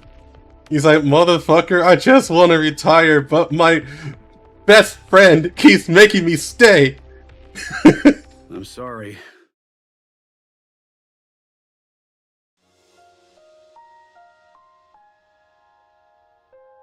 More time slips by. Unable to escape the march of time, Oswald's hair has turned completely white. He dots the final period on the last page. Closing the book, he sets a pair of worn leather gloves on top and shuts his eyes. Leaving a record while evading the watchful eyes of the central government is no easy task. In the end, though, he succeeds. Oswald feels the weight of exhaustion pressing down on him. Just then, someone taps him on the shoulder. I'm here. You've arrived. How have you been? Same as always. I'm sorry, Arthur. I didn't take care of you the way I should have. What are you saying? I've always respected you, Dad. After my biological father fell in the line of duty, you took me in and raised me without ever asking for anything in return. You gave me the strength to stand tall in a world like this. And for that, I'm truly grateful. If there's one thing I resent, it's that my old man never got to retire because of you. My bad. I'm joking. My father always respected you, and so do I. I've been training hard to live up to your expectations. I didn't quite make it to Deputy Chief, which is a bit of a letdown. But I've made a bit of a name for myself in the Ark. You've done well. The bestseller squad will be formed as you desired. Records that must never be forgotten will be passed down through many generations. And one day, they will return to the world.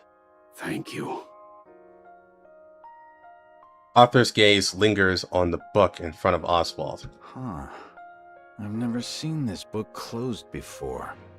And you even took out Red Hood's gloves.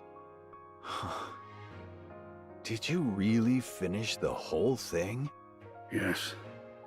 I've just finished it. That's incredible. The origins of Arthur Hume. Well, looks like the hard part's all yours from here. Hold on. That was loud. Give me a second.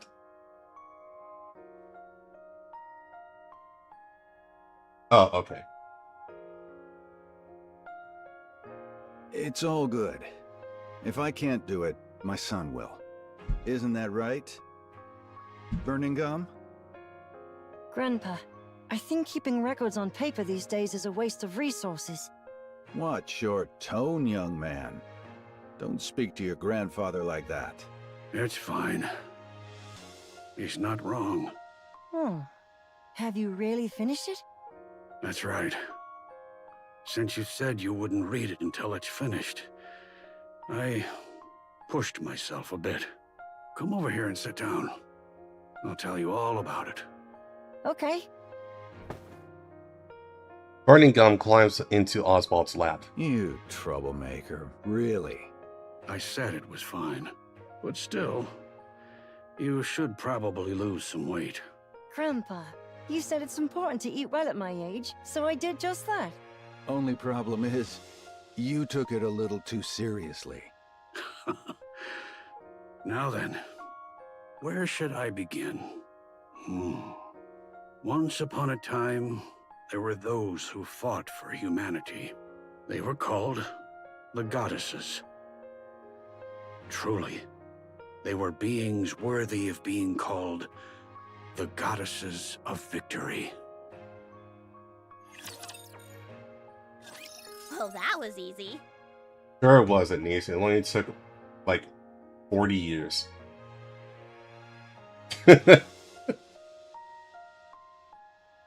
Yeah. I also lost my shit seeing that the first time. Yeah, when I first saw that, I was like, what? It's like, okay. Also, that's the end.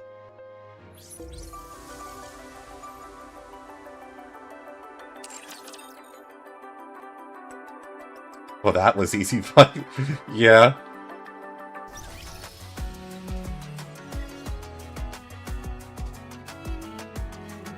"40 years ain't nothing to a NIKKE or an actual human because of Evergreen." But yeah, that was a fantastic story. I watched it before last week, and I'm watching it again on stream, and it's still just as good. That's how good it is. I really, really enjoy it. That was so great.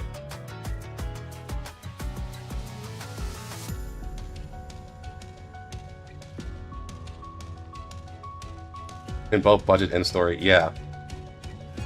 Okay. I know people are chopping the heels about Mustang.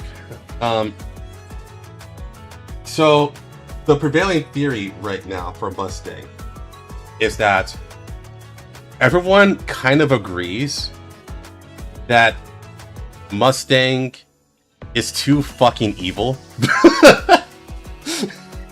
He's too fucking evil to be turned into the Mustang that we know today. Like, even though there seems to be like a pretty big spot of like, oh, pretty, you know, heart of what with present Mustang. The past Mustang's like, yeah, god damn it, she fucking died. My fucking money's gone. Oh, fuck. He's like, oh, you want her body? Ah, pretty. Even in death, you're useful to me. Now that's entertainment. And then he does the "Be Prepared," you know, song from Scar in The Lion King, because he's so fucking evil. So, yeah, everyone's like, there's no fucking way evil Mustang turns into good Mustang. Like, something extraordinary has to happen. Like, he has to get like thrown to the outer rim and then fucked by like 10 dudes, you know. And even then, he may actually like it. So no one thinks that's going to happen. Instead, a couple people already said it already, but people are thinking there's going to be a body double, and Hansen is the person who does it. Hansen will turn to the new Mustang, and he'll take his place. And I guess the old Mustang fucking dies or whatever. I don't know.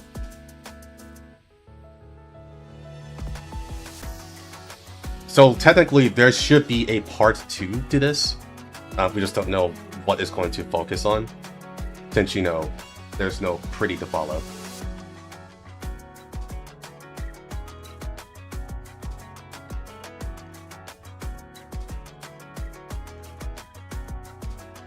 Hansen's such a little bitch. Yeah, he never actually got a resolution, which is one big thing.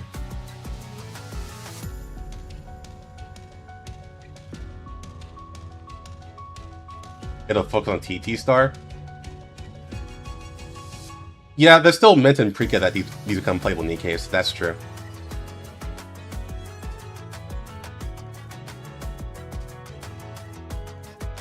Well, that's true too, the whole smile thing. Smile time, that's what it's called. Were Hansen and Pretty almost a thing? They were a thing. but it was in secret.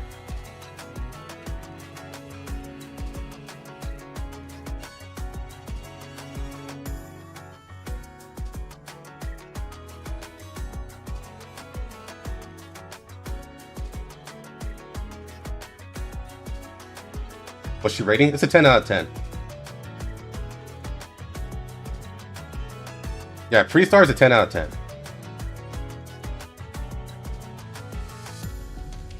Hansen never fucking got her, bro. He fumbled the easiest layup. Don't lie.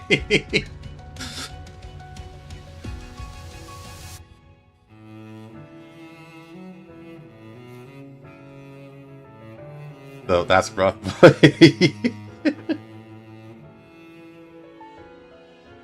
Oh yeah, it's easily the best side story.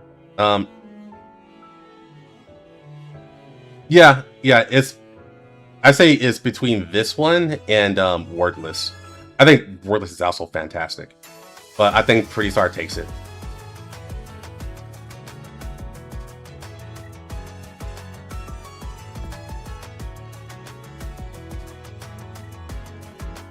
Well, the big thing is that Pretty and Hansen they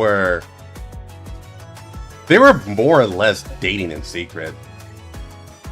But Hansen was such a fucking beta male that Frisia just could not rely on him for anything serious. So they never actually became public because Hansen would never go for it.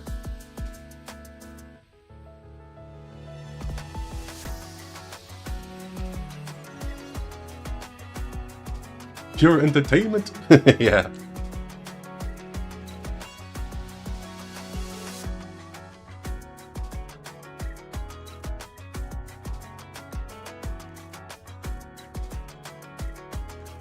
And yeah, it'll also be the reason why current Mustang goes on Anise so hard.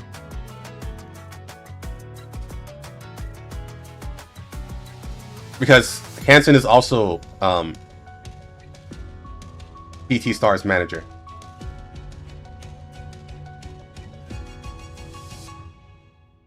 I mean, not like the guy could do Mustang between the old Mustang and all. Yeah, I agree.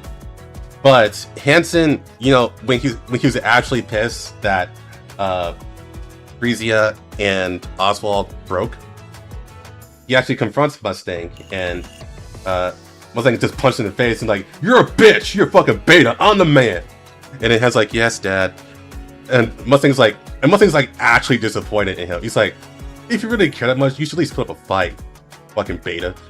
You know? And it's like, true.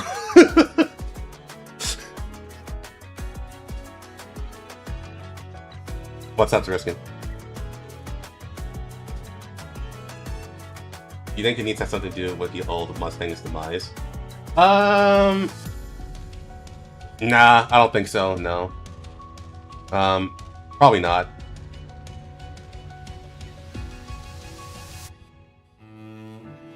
If you mean like physically killing him and stuff like that, no, I don't think so. I think that'd be all behind the scenes.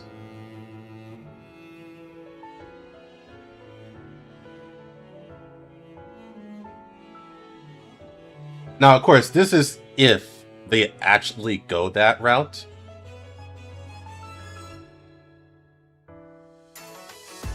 Because it could be something completely different. Maybe they do actually redeem Mustang in some way.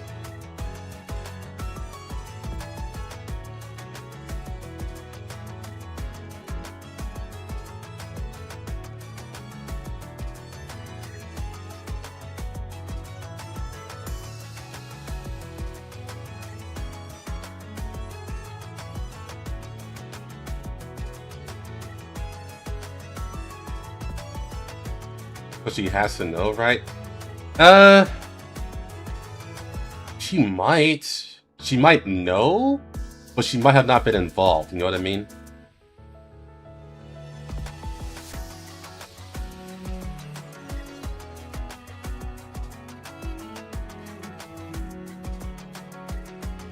I think that can be redeemed. I mean, it's possible. I mean, there are some things in fiction where someone has done something so evil, like so extremely evil, like they're just super fucking evil, but then like years later they turned into a good person. I think the easiest example is Vegeta. Vegeta was evil as fuck, okay? Like super duper ultra evil.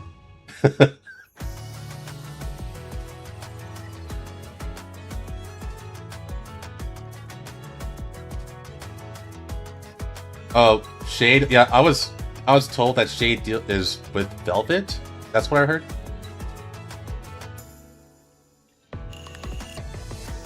But we have to look at Velvet's events to get a closer look into Shade. Mustang may seem like an angel. Yeah, honestly, he does. Like I seen it on Twitter. Literally, old Mustang is compared to P. Diddy.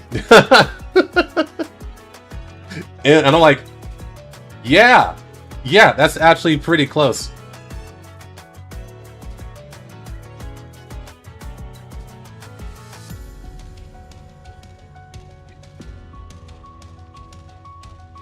Like, he goes to brothels, he sells off his NIKKEs for sex, he uses them for sex.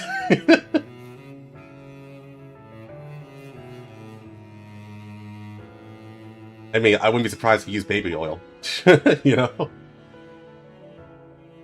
The Mustang party.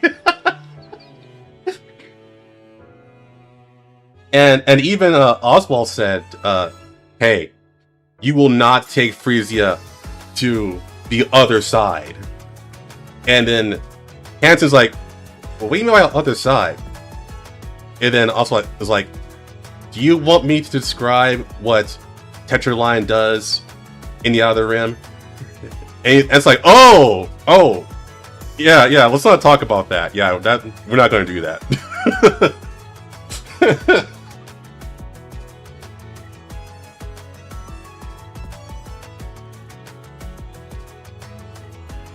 And yeah, he did pimp out his idols, and the NIKKEs who were going to be stars, he's like, nah, I got pretty now. They can go be horror somewhere else now.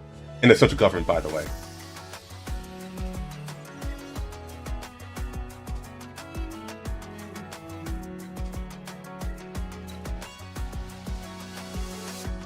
It's for being an old Mustang. Yeah.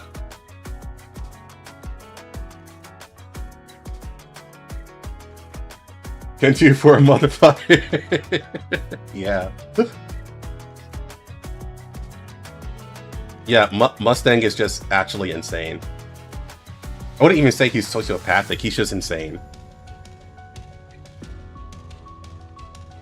He just cares way too hard about himself and has no morals for other people.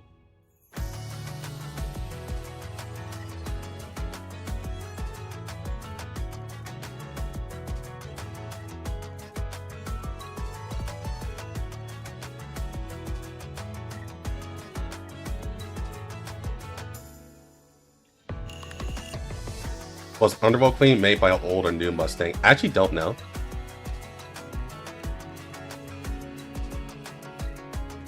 I have to look and see when they were made, but I would imagine it was old Mustang.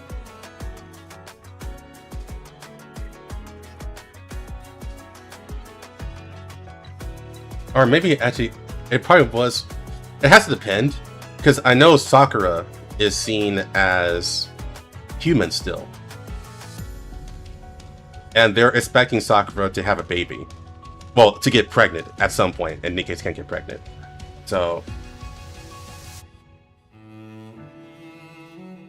it was probably not like all three at once, but I imagine it was started by old Mustang. Evil Mustang would have sold Mockley. Hell yeah, he would have.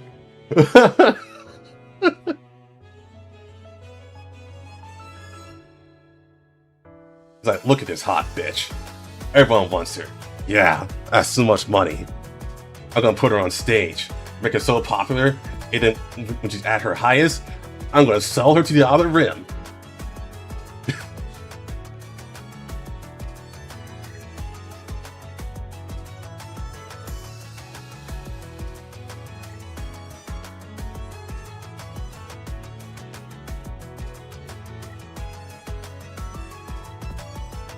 Fuck you and then sell you.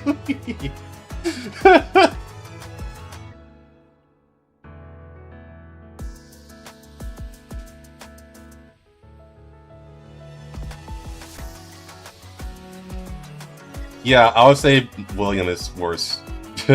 Wait, reverse collapse William is worse than Mustang.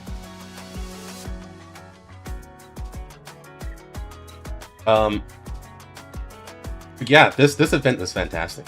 Not event. It's not an event. This side story is fantastic.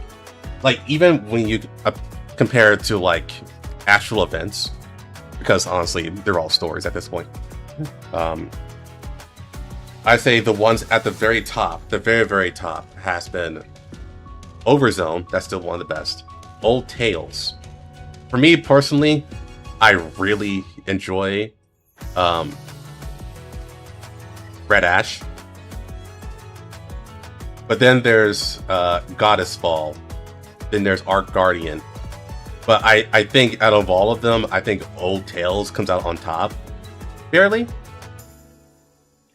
I think Pretty Star is up there with Old Tales. I know that's a huge that's a huge what, but that's what I feel. And I watched it twice so far.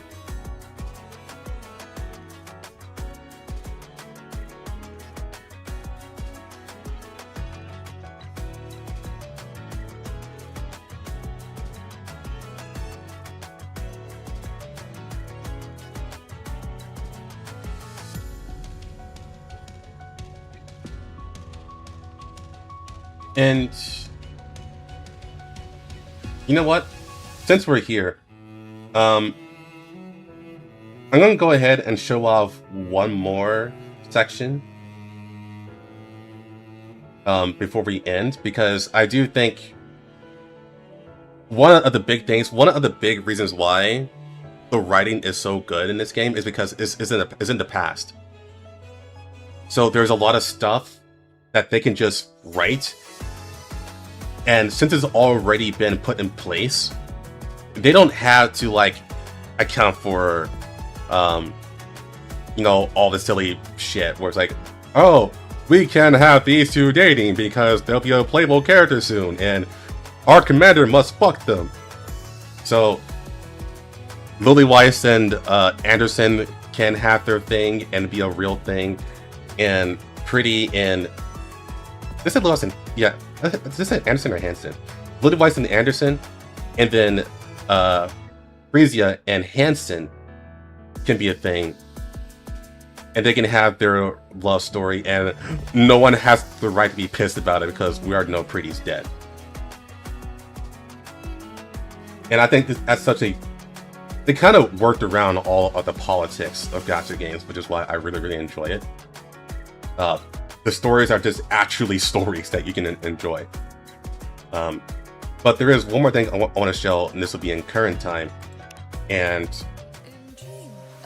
I think this portion is also pretty important to the story, even though it's not part of the main story. This is something that deals with current time. And I do want to show this off, because it's pretty important. Let me see. I want to say it was final letter A that got started. Yeah, it's just near the end.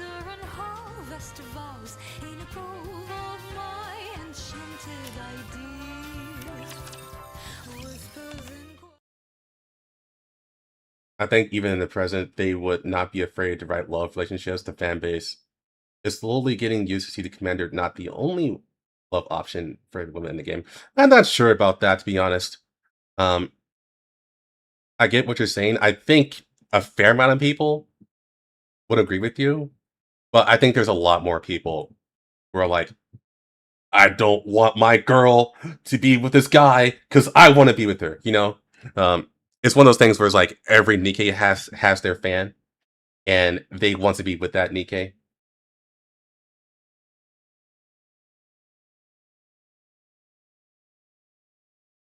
Okay, let me just read this real quick. This actually isn't voiced, so.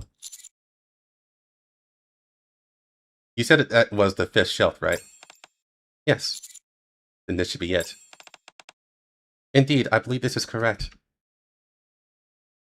Lift our heads and look at the photo of an elderly man smiling brightly. Leo. Beside it, there is an urn labeled Leo.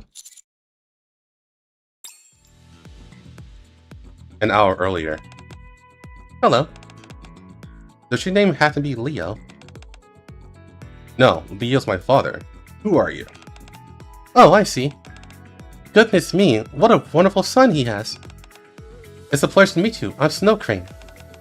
I came to inform you your father of the end of his contract with the Foundation. Are you Miss Snow Crane? You know who I am? Yes. My father has been waiting for you for a very long time. I see. Then I should go see him right away. Could you tell me where he is? My father passed away last week. Oh. But we were in touch only a month ago. How could that happen? He's gone quite some time without Evergreen, and his condition suddenly took a turn for the worse due to his advanced age. I see. I wish you could have come sooner. I like how you keep calling her skateboard chick. Her name is Ebonel. My father's never stopped waiting for the day you've come. All he's ever talked about was when he finally get word from his sponsor. Oh, I'm sorry, I was too late. Snow Crane grips the bag with the letter tightly.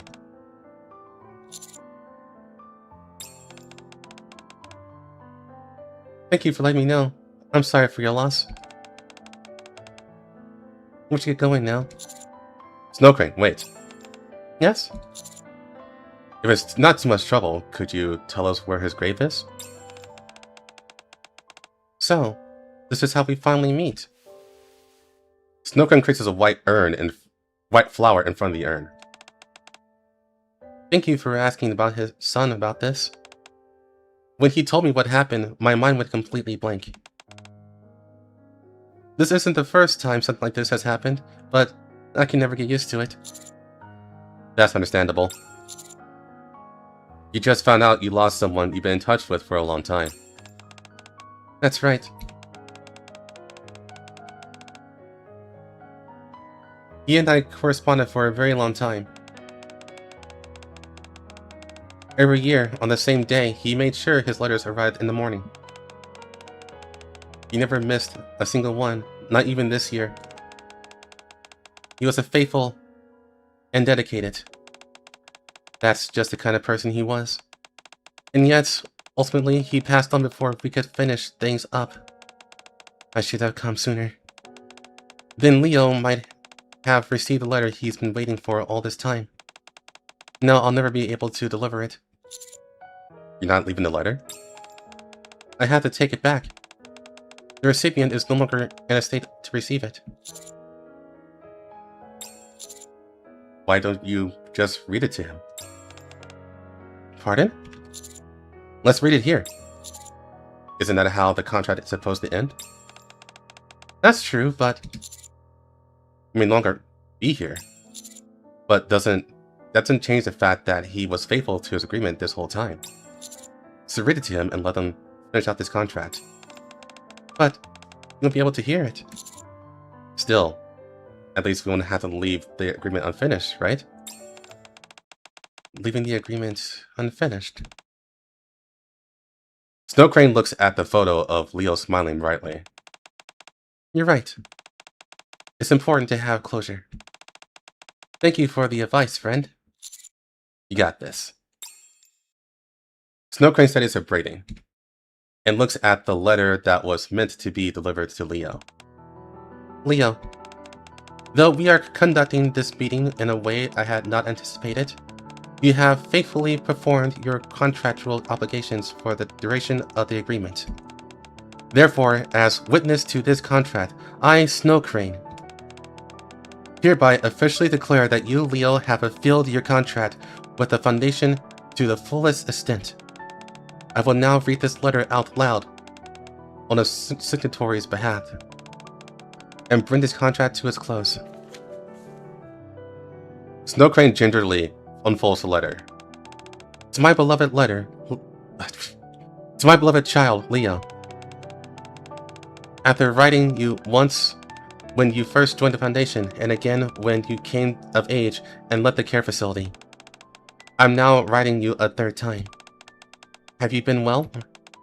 If you're reading this letter, it must mean you have kept your promise to the Foundation for all these years. I applaud such a remarkable display of devotion. Despite the severe hardships you've endured from losing your family and being cast into an unfamiliar environment, you've managed to live honestly without losing your light. That takes great courage and resolve, and I commend you for it. While I am sorry that I cannot tell you all of this in person, it also means that, like all of you, I too am keeping the promise I have made with someone.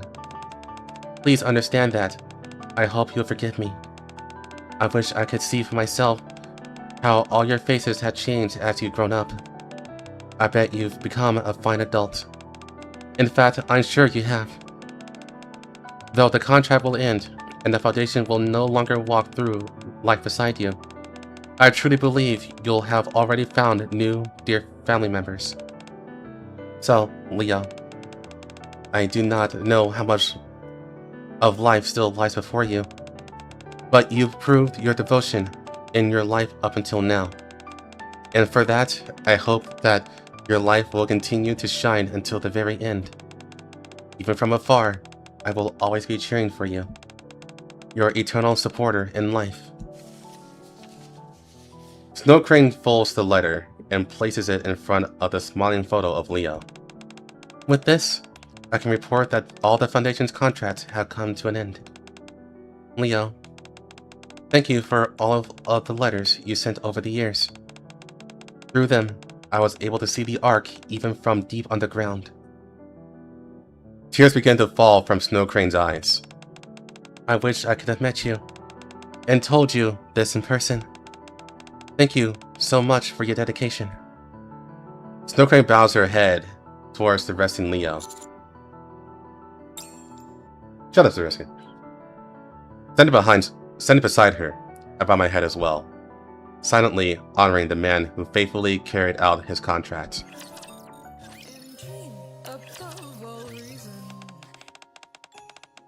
Would you like to rest on that bench for a bit? Sure. Snow Crane and I sit next to each other on a nearby bench. Now that it's late, there's no one else in the park except the two of us. Thank you for today, friend. It's because of you that I was able to get closure with Leo. It was all you. You did great today. Oh, come now. I couldn't have done any of this without your guidance. Thank you for staying with me for so long. Snow Crane lowers her head in gratitude. It was an unforgettable experience. I'm glad it was meaningful for you as well. Now then, since we finished everything, it's time for me to grant your request, just as promised. Right.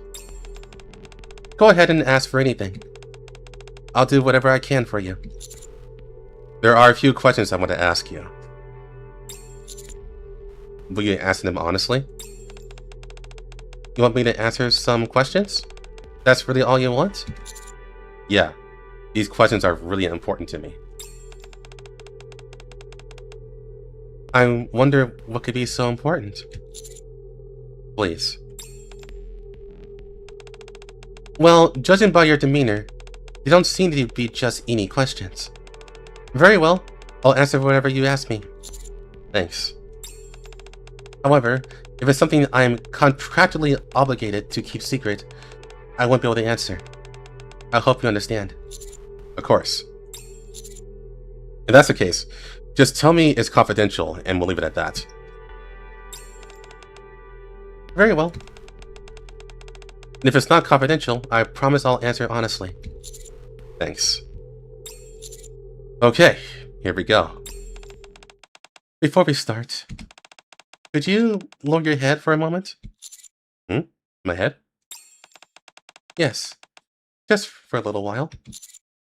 Okay. I lower my head awkwardly. Snow Crane raises her hand. There now. And starts to pat my head. Huh? Goodness. Why are you so tense? It's okay. It's okay. I'm not tense. There's no need to be nervous or afraid. I'll answer any questions you have. And if you ask about some grey secret of which I can't speak, I'll never threaten you or resent you for it. I swear. Maybe I really have been tense without realizing it. As I feel her warmth of her hand, the tension in my body begins to ease. There we go. Much better. Now, let's take a deep breath, okay? Whew. Good. Relax and try to gather your thoughts. Otherwise, you might end up forgetting to ask all that you really want to answer, or we want to know. You can take whatever time you need, and ask all the questions you want.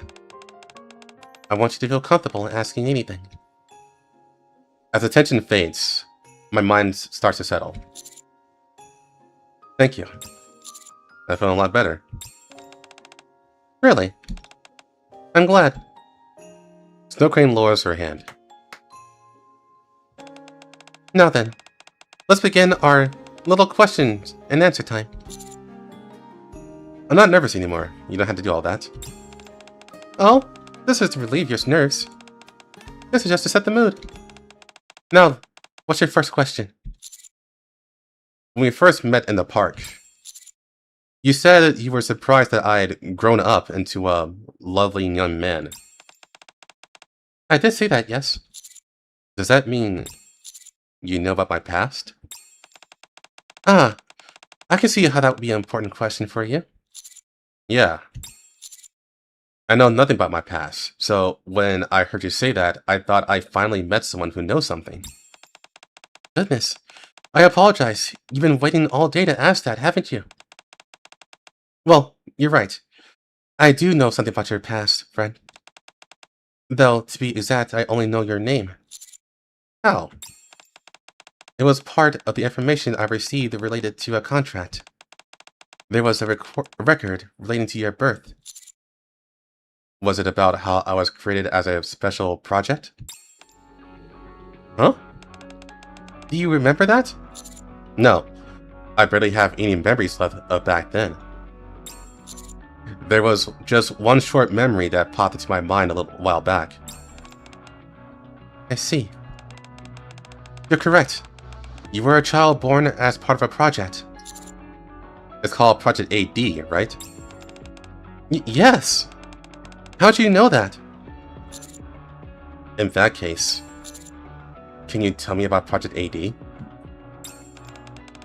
want to know about Project AD? You don't have to tell me everything.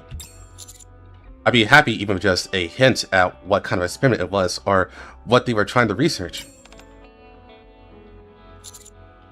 It's the only way I can know what I was born for and what I even am. Friend, are you not able to answer? Just a moment. I'm going to review the terms of my contract to see if I'm allowed to answer this question. Snow Crane closes her eyes. Not long after, she opens them again. It is completely confidential. In other words, I'm sorry. I'm afraid I can't share anything with you. Divulging such details about the project would be a clear violation of my contract.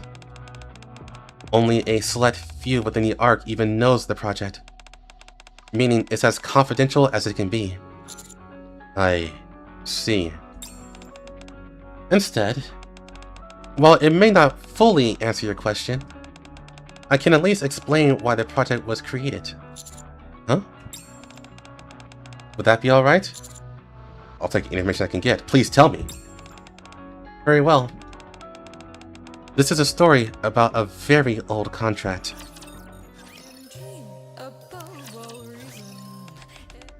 A long time ago, when the Ratchers had only just begun to invade the surface, there were two big forces. The United Forces of Humanity, a government military that fought the Ratchers, and a group known as VTC, a religious order that possessed advanced scientific technology. Those two forces joined hands to fight with the Ratchers.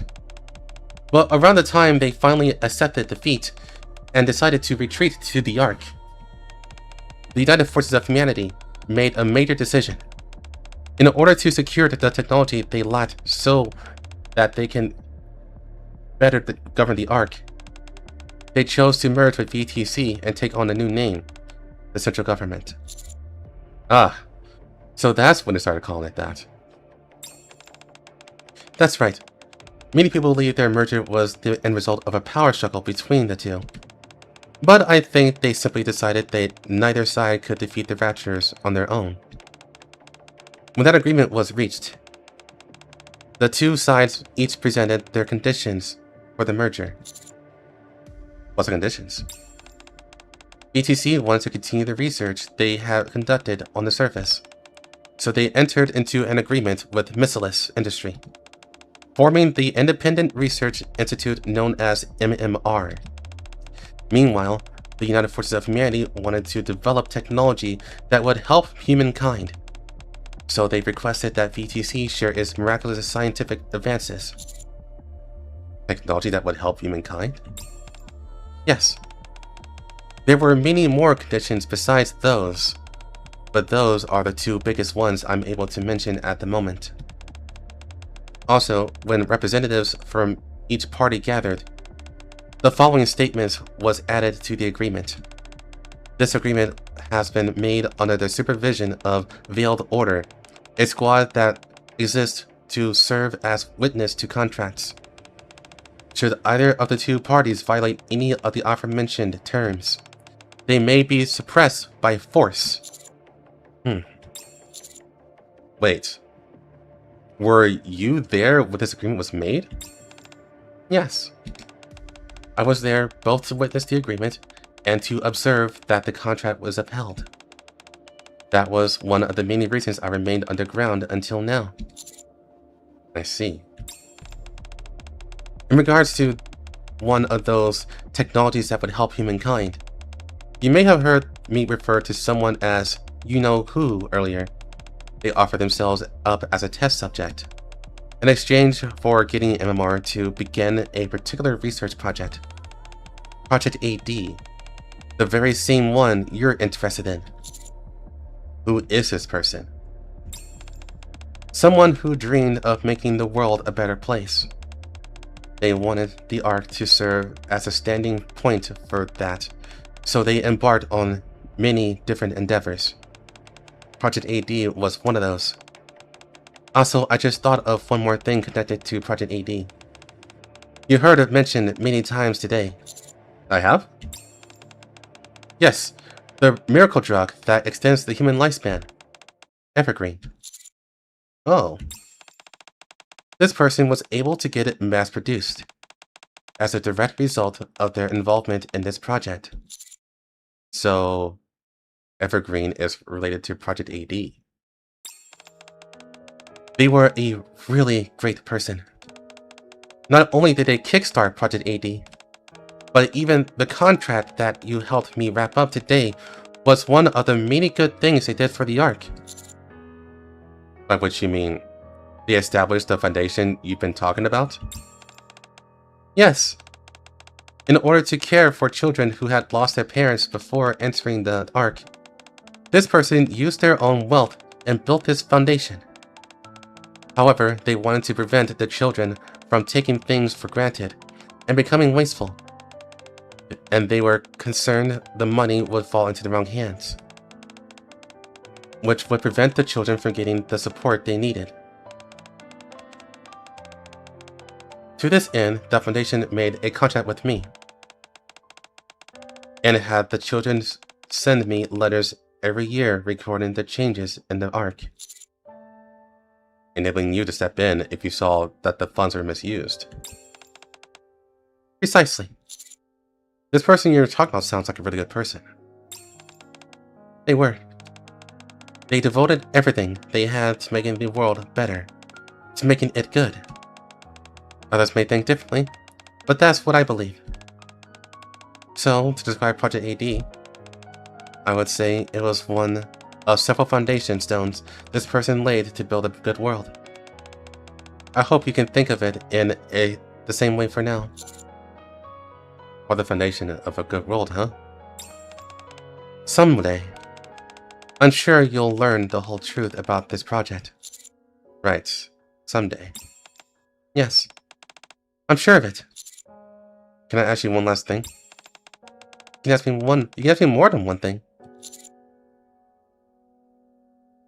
Can you tell me who this person is that we've been talking about? Of course I can. To put it in terms of your job, they are the boss, high up on the ladder. To put it in terms of the Ark in which you live in, they are the Commander-in-Chief.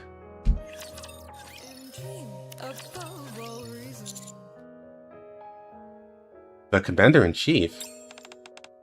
Yes. So the Commander-in-Chief really does exist? Honestly, I thought it might actually just be a title with no person behind it. It's quite natural that you would think that way. We are currently unable to meet with anyone. Ah, so that's why those letters said they couldn't come. Yes. That's also why they wrote so many letters in advance, and why I was the one to deliver them. I presume any other details about them are confidential? Correct. For the time being, what I can tell you is, at this very moment, while you and I are speaking, the Commander-in-Chief is continuing to sacrifice for the Ark. They're sacrificing for the Ark, huh? That's everything I'm able to tell you. Was that helpful at all? Yeah, it helped a lot.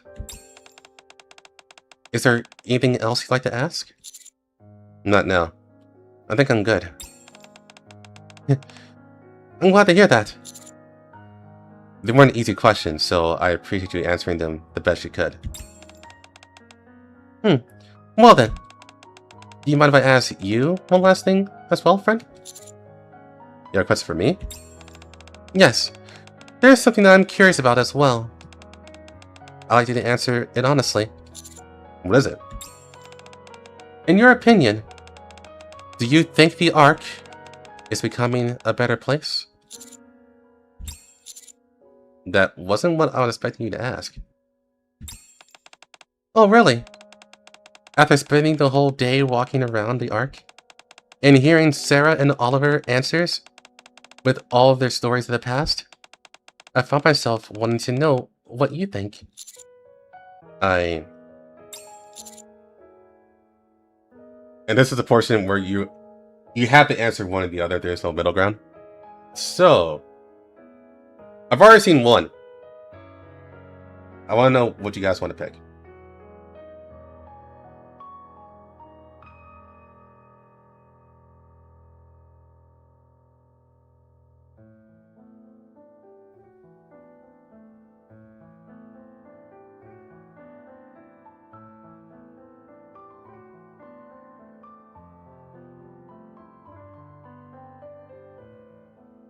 One. Okay. I say it's getting better at seeing 2x2. Okay, so 1. Alright, we go for 1. It's not quite there yet, but I do think it's becoming a better place. Why do you think that? The Ark certainly has many problems. But I agree with what Oliver said. I've received help from many good people around me. And there are people striving to make the world better, like the Commander-in-Chief. I see. So while the Ark may not be the best place as of now, I think that as long as people keep trying, it'll get there eventually. I see. I appreciate your answer. What about you? Me? Well, Before I came to the Ark, I saw many people on the surface who lost their families due to the war. Our friends. Most people were sad. But today, I got to see the Ark not through letters or television, but with my own 2 eyes, and I got to see a lot of different people. People still suffer and grieve because of illness, accidents, and the loss of life, but there was also a child who cried over a lost teddy bear that smiled again when it was found, and families who gathered together to shop and eat together, and everyone was just living their lives. I think the fact that people can now live ordinary lives is an indication that the world has already been moving in the right direction. And the reason people were able to reclaim a semblance of normalcy. Snowcrane looks at me. It's thanks to the sacrifice of good NIKKEs and good people like you, friend. So I think everything will be alright. No matter what kind of place the Ark may be now, the people will continue striving to create and maintain a good world. And the world will keep moving in a better direction. I also believe you will stand at the center of it all. Because you're a really good person. I'm really not. You can see now that I only helped you because there were things I wanted to ask. Oh, is that what's bothering you earlier? There.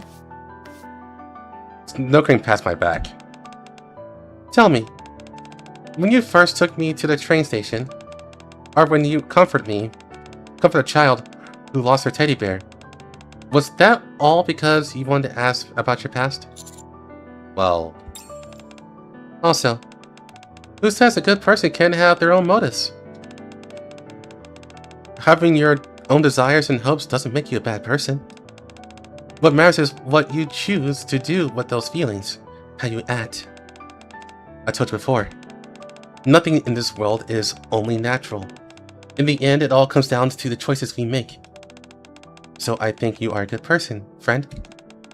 And I'm certain that the future you're working to create will become the good world that I dream of.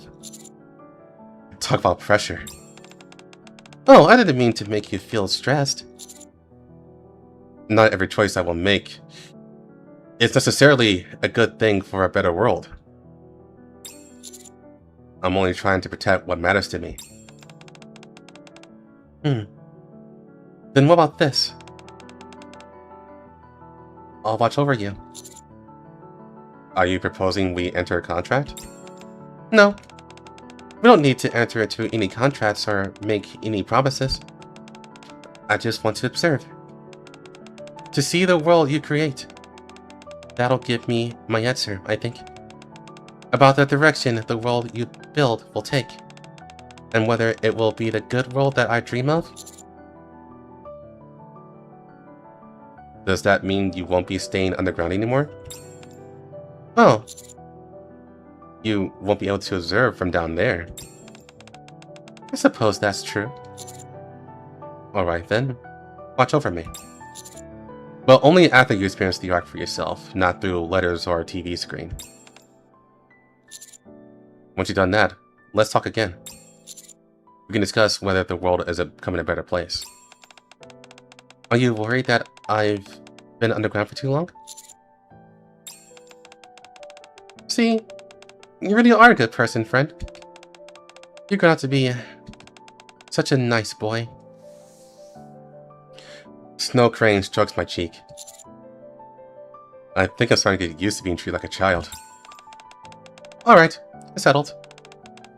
I won't stay underground anymore. I'll live here in the Ark and watch you with my own eyes. Snowcrane smiles brightly.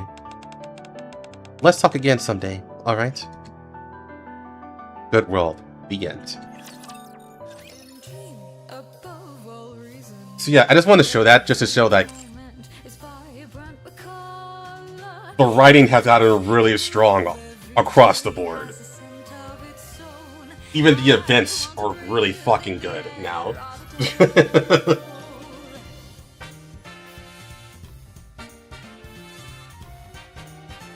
Like, something happened in Shift Up where they said, you know what? Fuck it. Full steam ahead.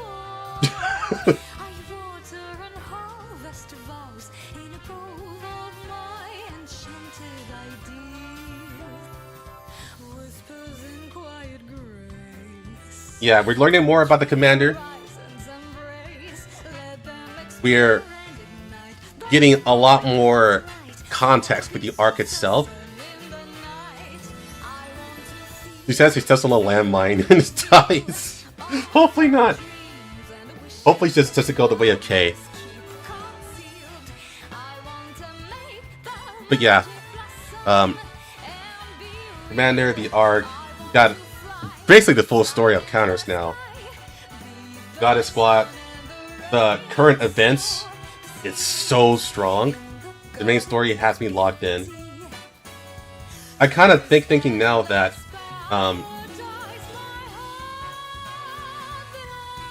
these events are still quote-unquote skippable, but they're so strong now, you probably don't want to skip them anymore, because the writing is so good. And even though they don't get pulled, they probably won't get pulled into the main story. They give you so much context because now you're actually caring more about the world itself. I didn't really have that feeling before, where like I care about the world of NIKKE, because they didn't really expand on it much. You only really have like 3 places, like the Ark, Eden, and actually it's actually only 2. I guess like recommend Site 0-1, I guess. So that's technically 3. But they didn't really put much effort into the world building, but now they're pulling a lot of work into the world building. I still love NIKKE 5. I didn't do 4 yet. What are you talking about?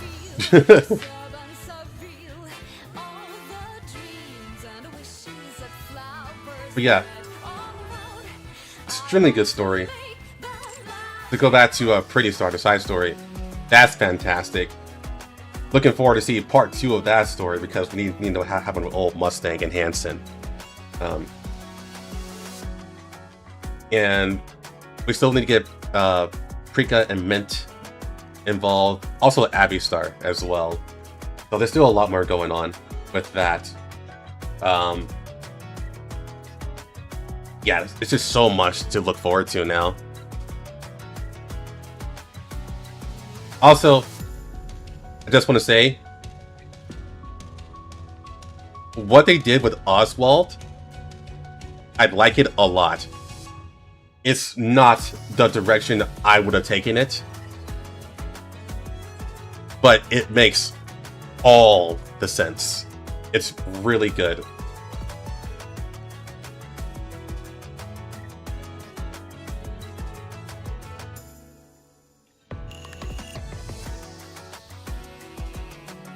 I'm happy to join NIKKE. Yeah, I'm happy you're here. Unfortunately, NIKKE is still one of those things on my channel where not a lot of people are excited for it because they don't play NIKKE. But and if they, I'm gonna try to get people involved, because I really think this might be the year for NIKKE. Like, something happened in shit that where they just stopped caring about the bullshit and just said, you know what, let's just actually make a good story.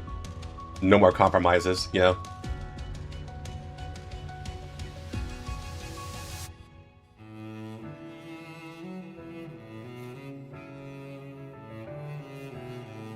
Yeah, because a lot of people, including myself, still thought that Oswald was still around and still in the government and just had a really extremely high position, like Supreme Commander, and that's how he was able to make like the records and stuff. You know, everything exists, but turns out they threw a curveball. I actually know he's dead. He had his good friend, his good dead friend. Ye old mother whale. Yeah, Motherwell is quite the roadblock.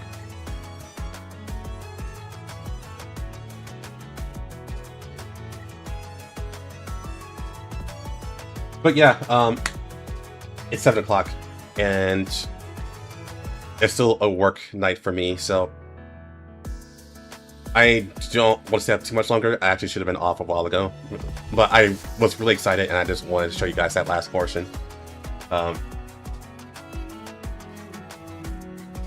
So, Thursday, I'm thinking that is going to be probably just PNC. Either PNC or Infinity Stories and Ghost Sprint Line 2. I'll have to decide on what I want to do. It's gonna be between those two, though. Oh, and of course, thanks guys for watching. I appreciate it. So yeah, I will see you guys on Thursday. Take care. I'm gonna go eat.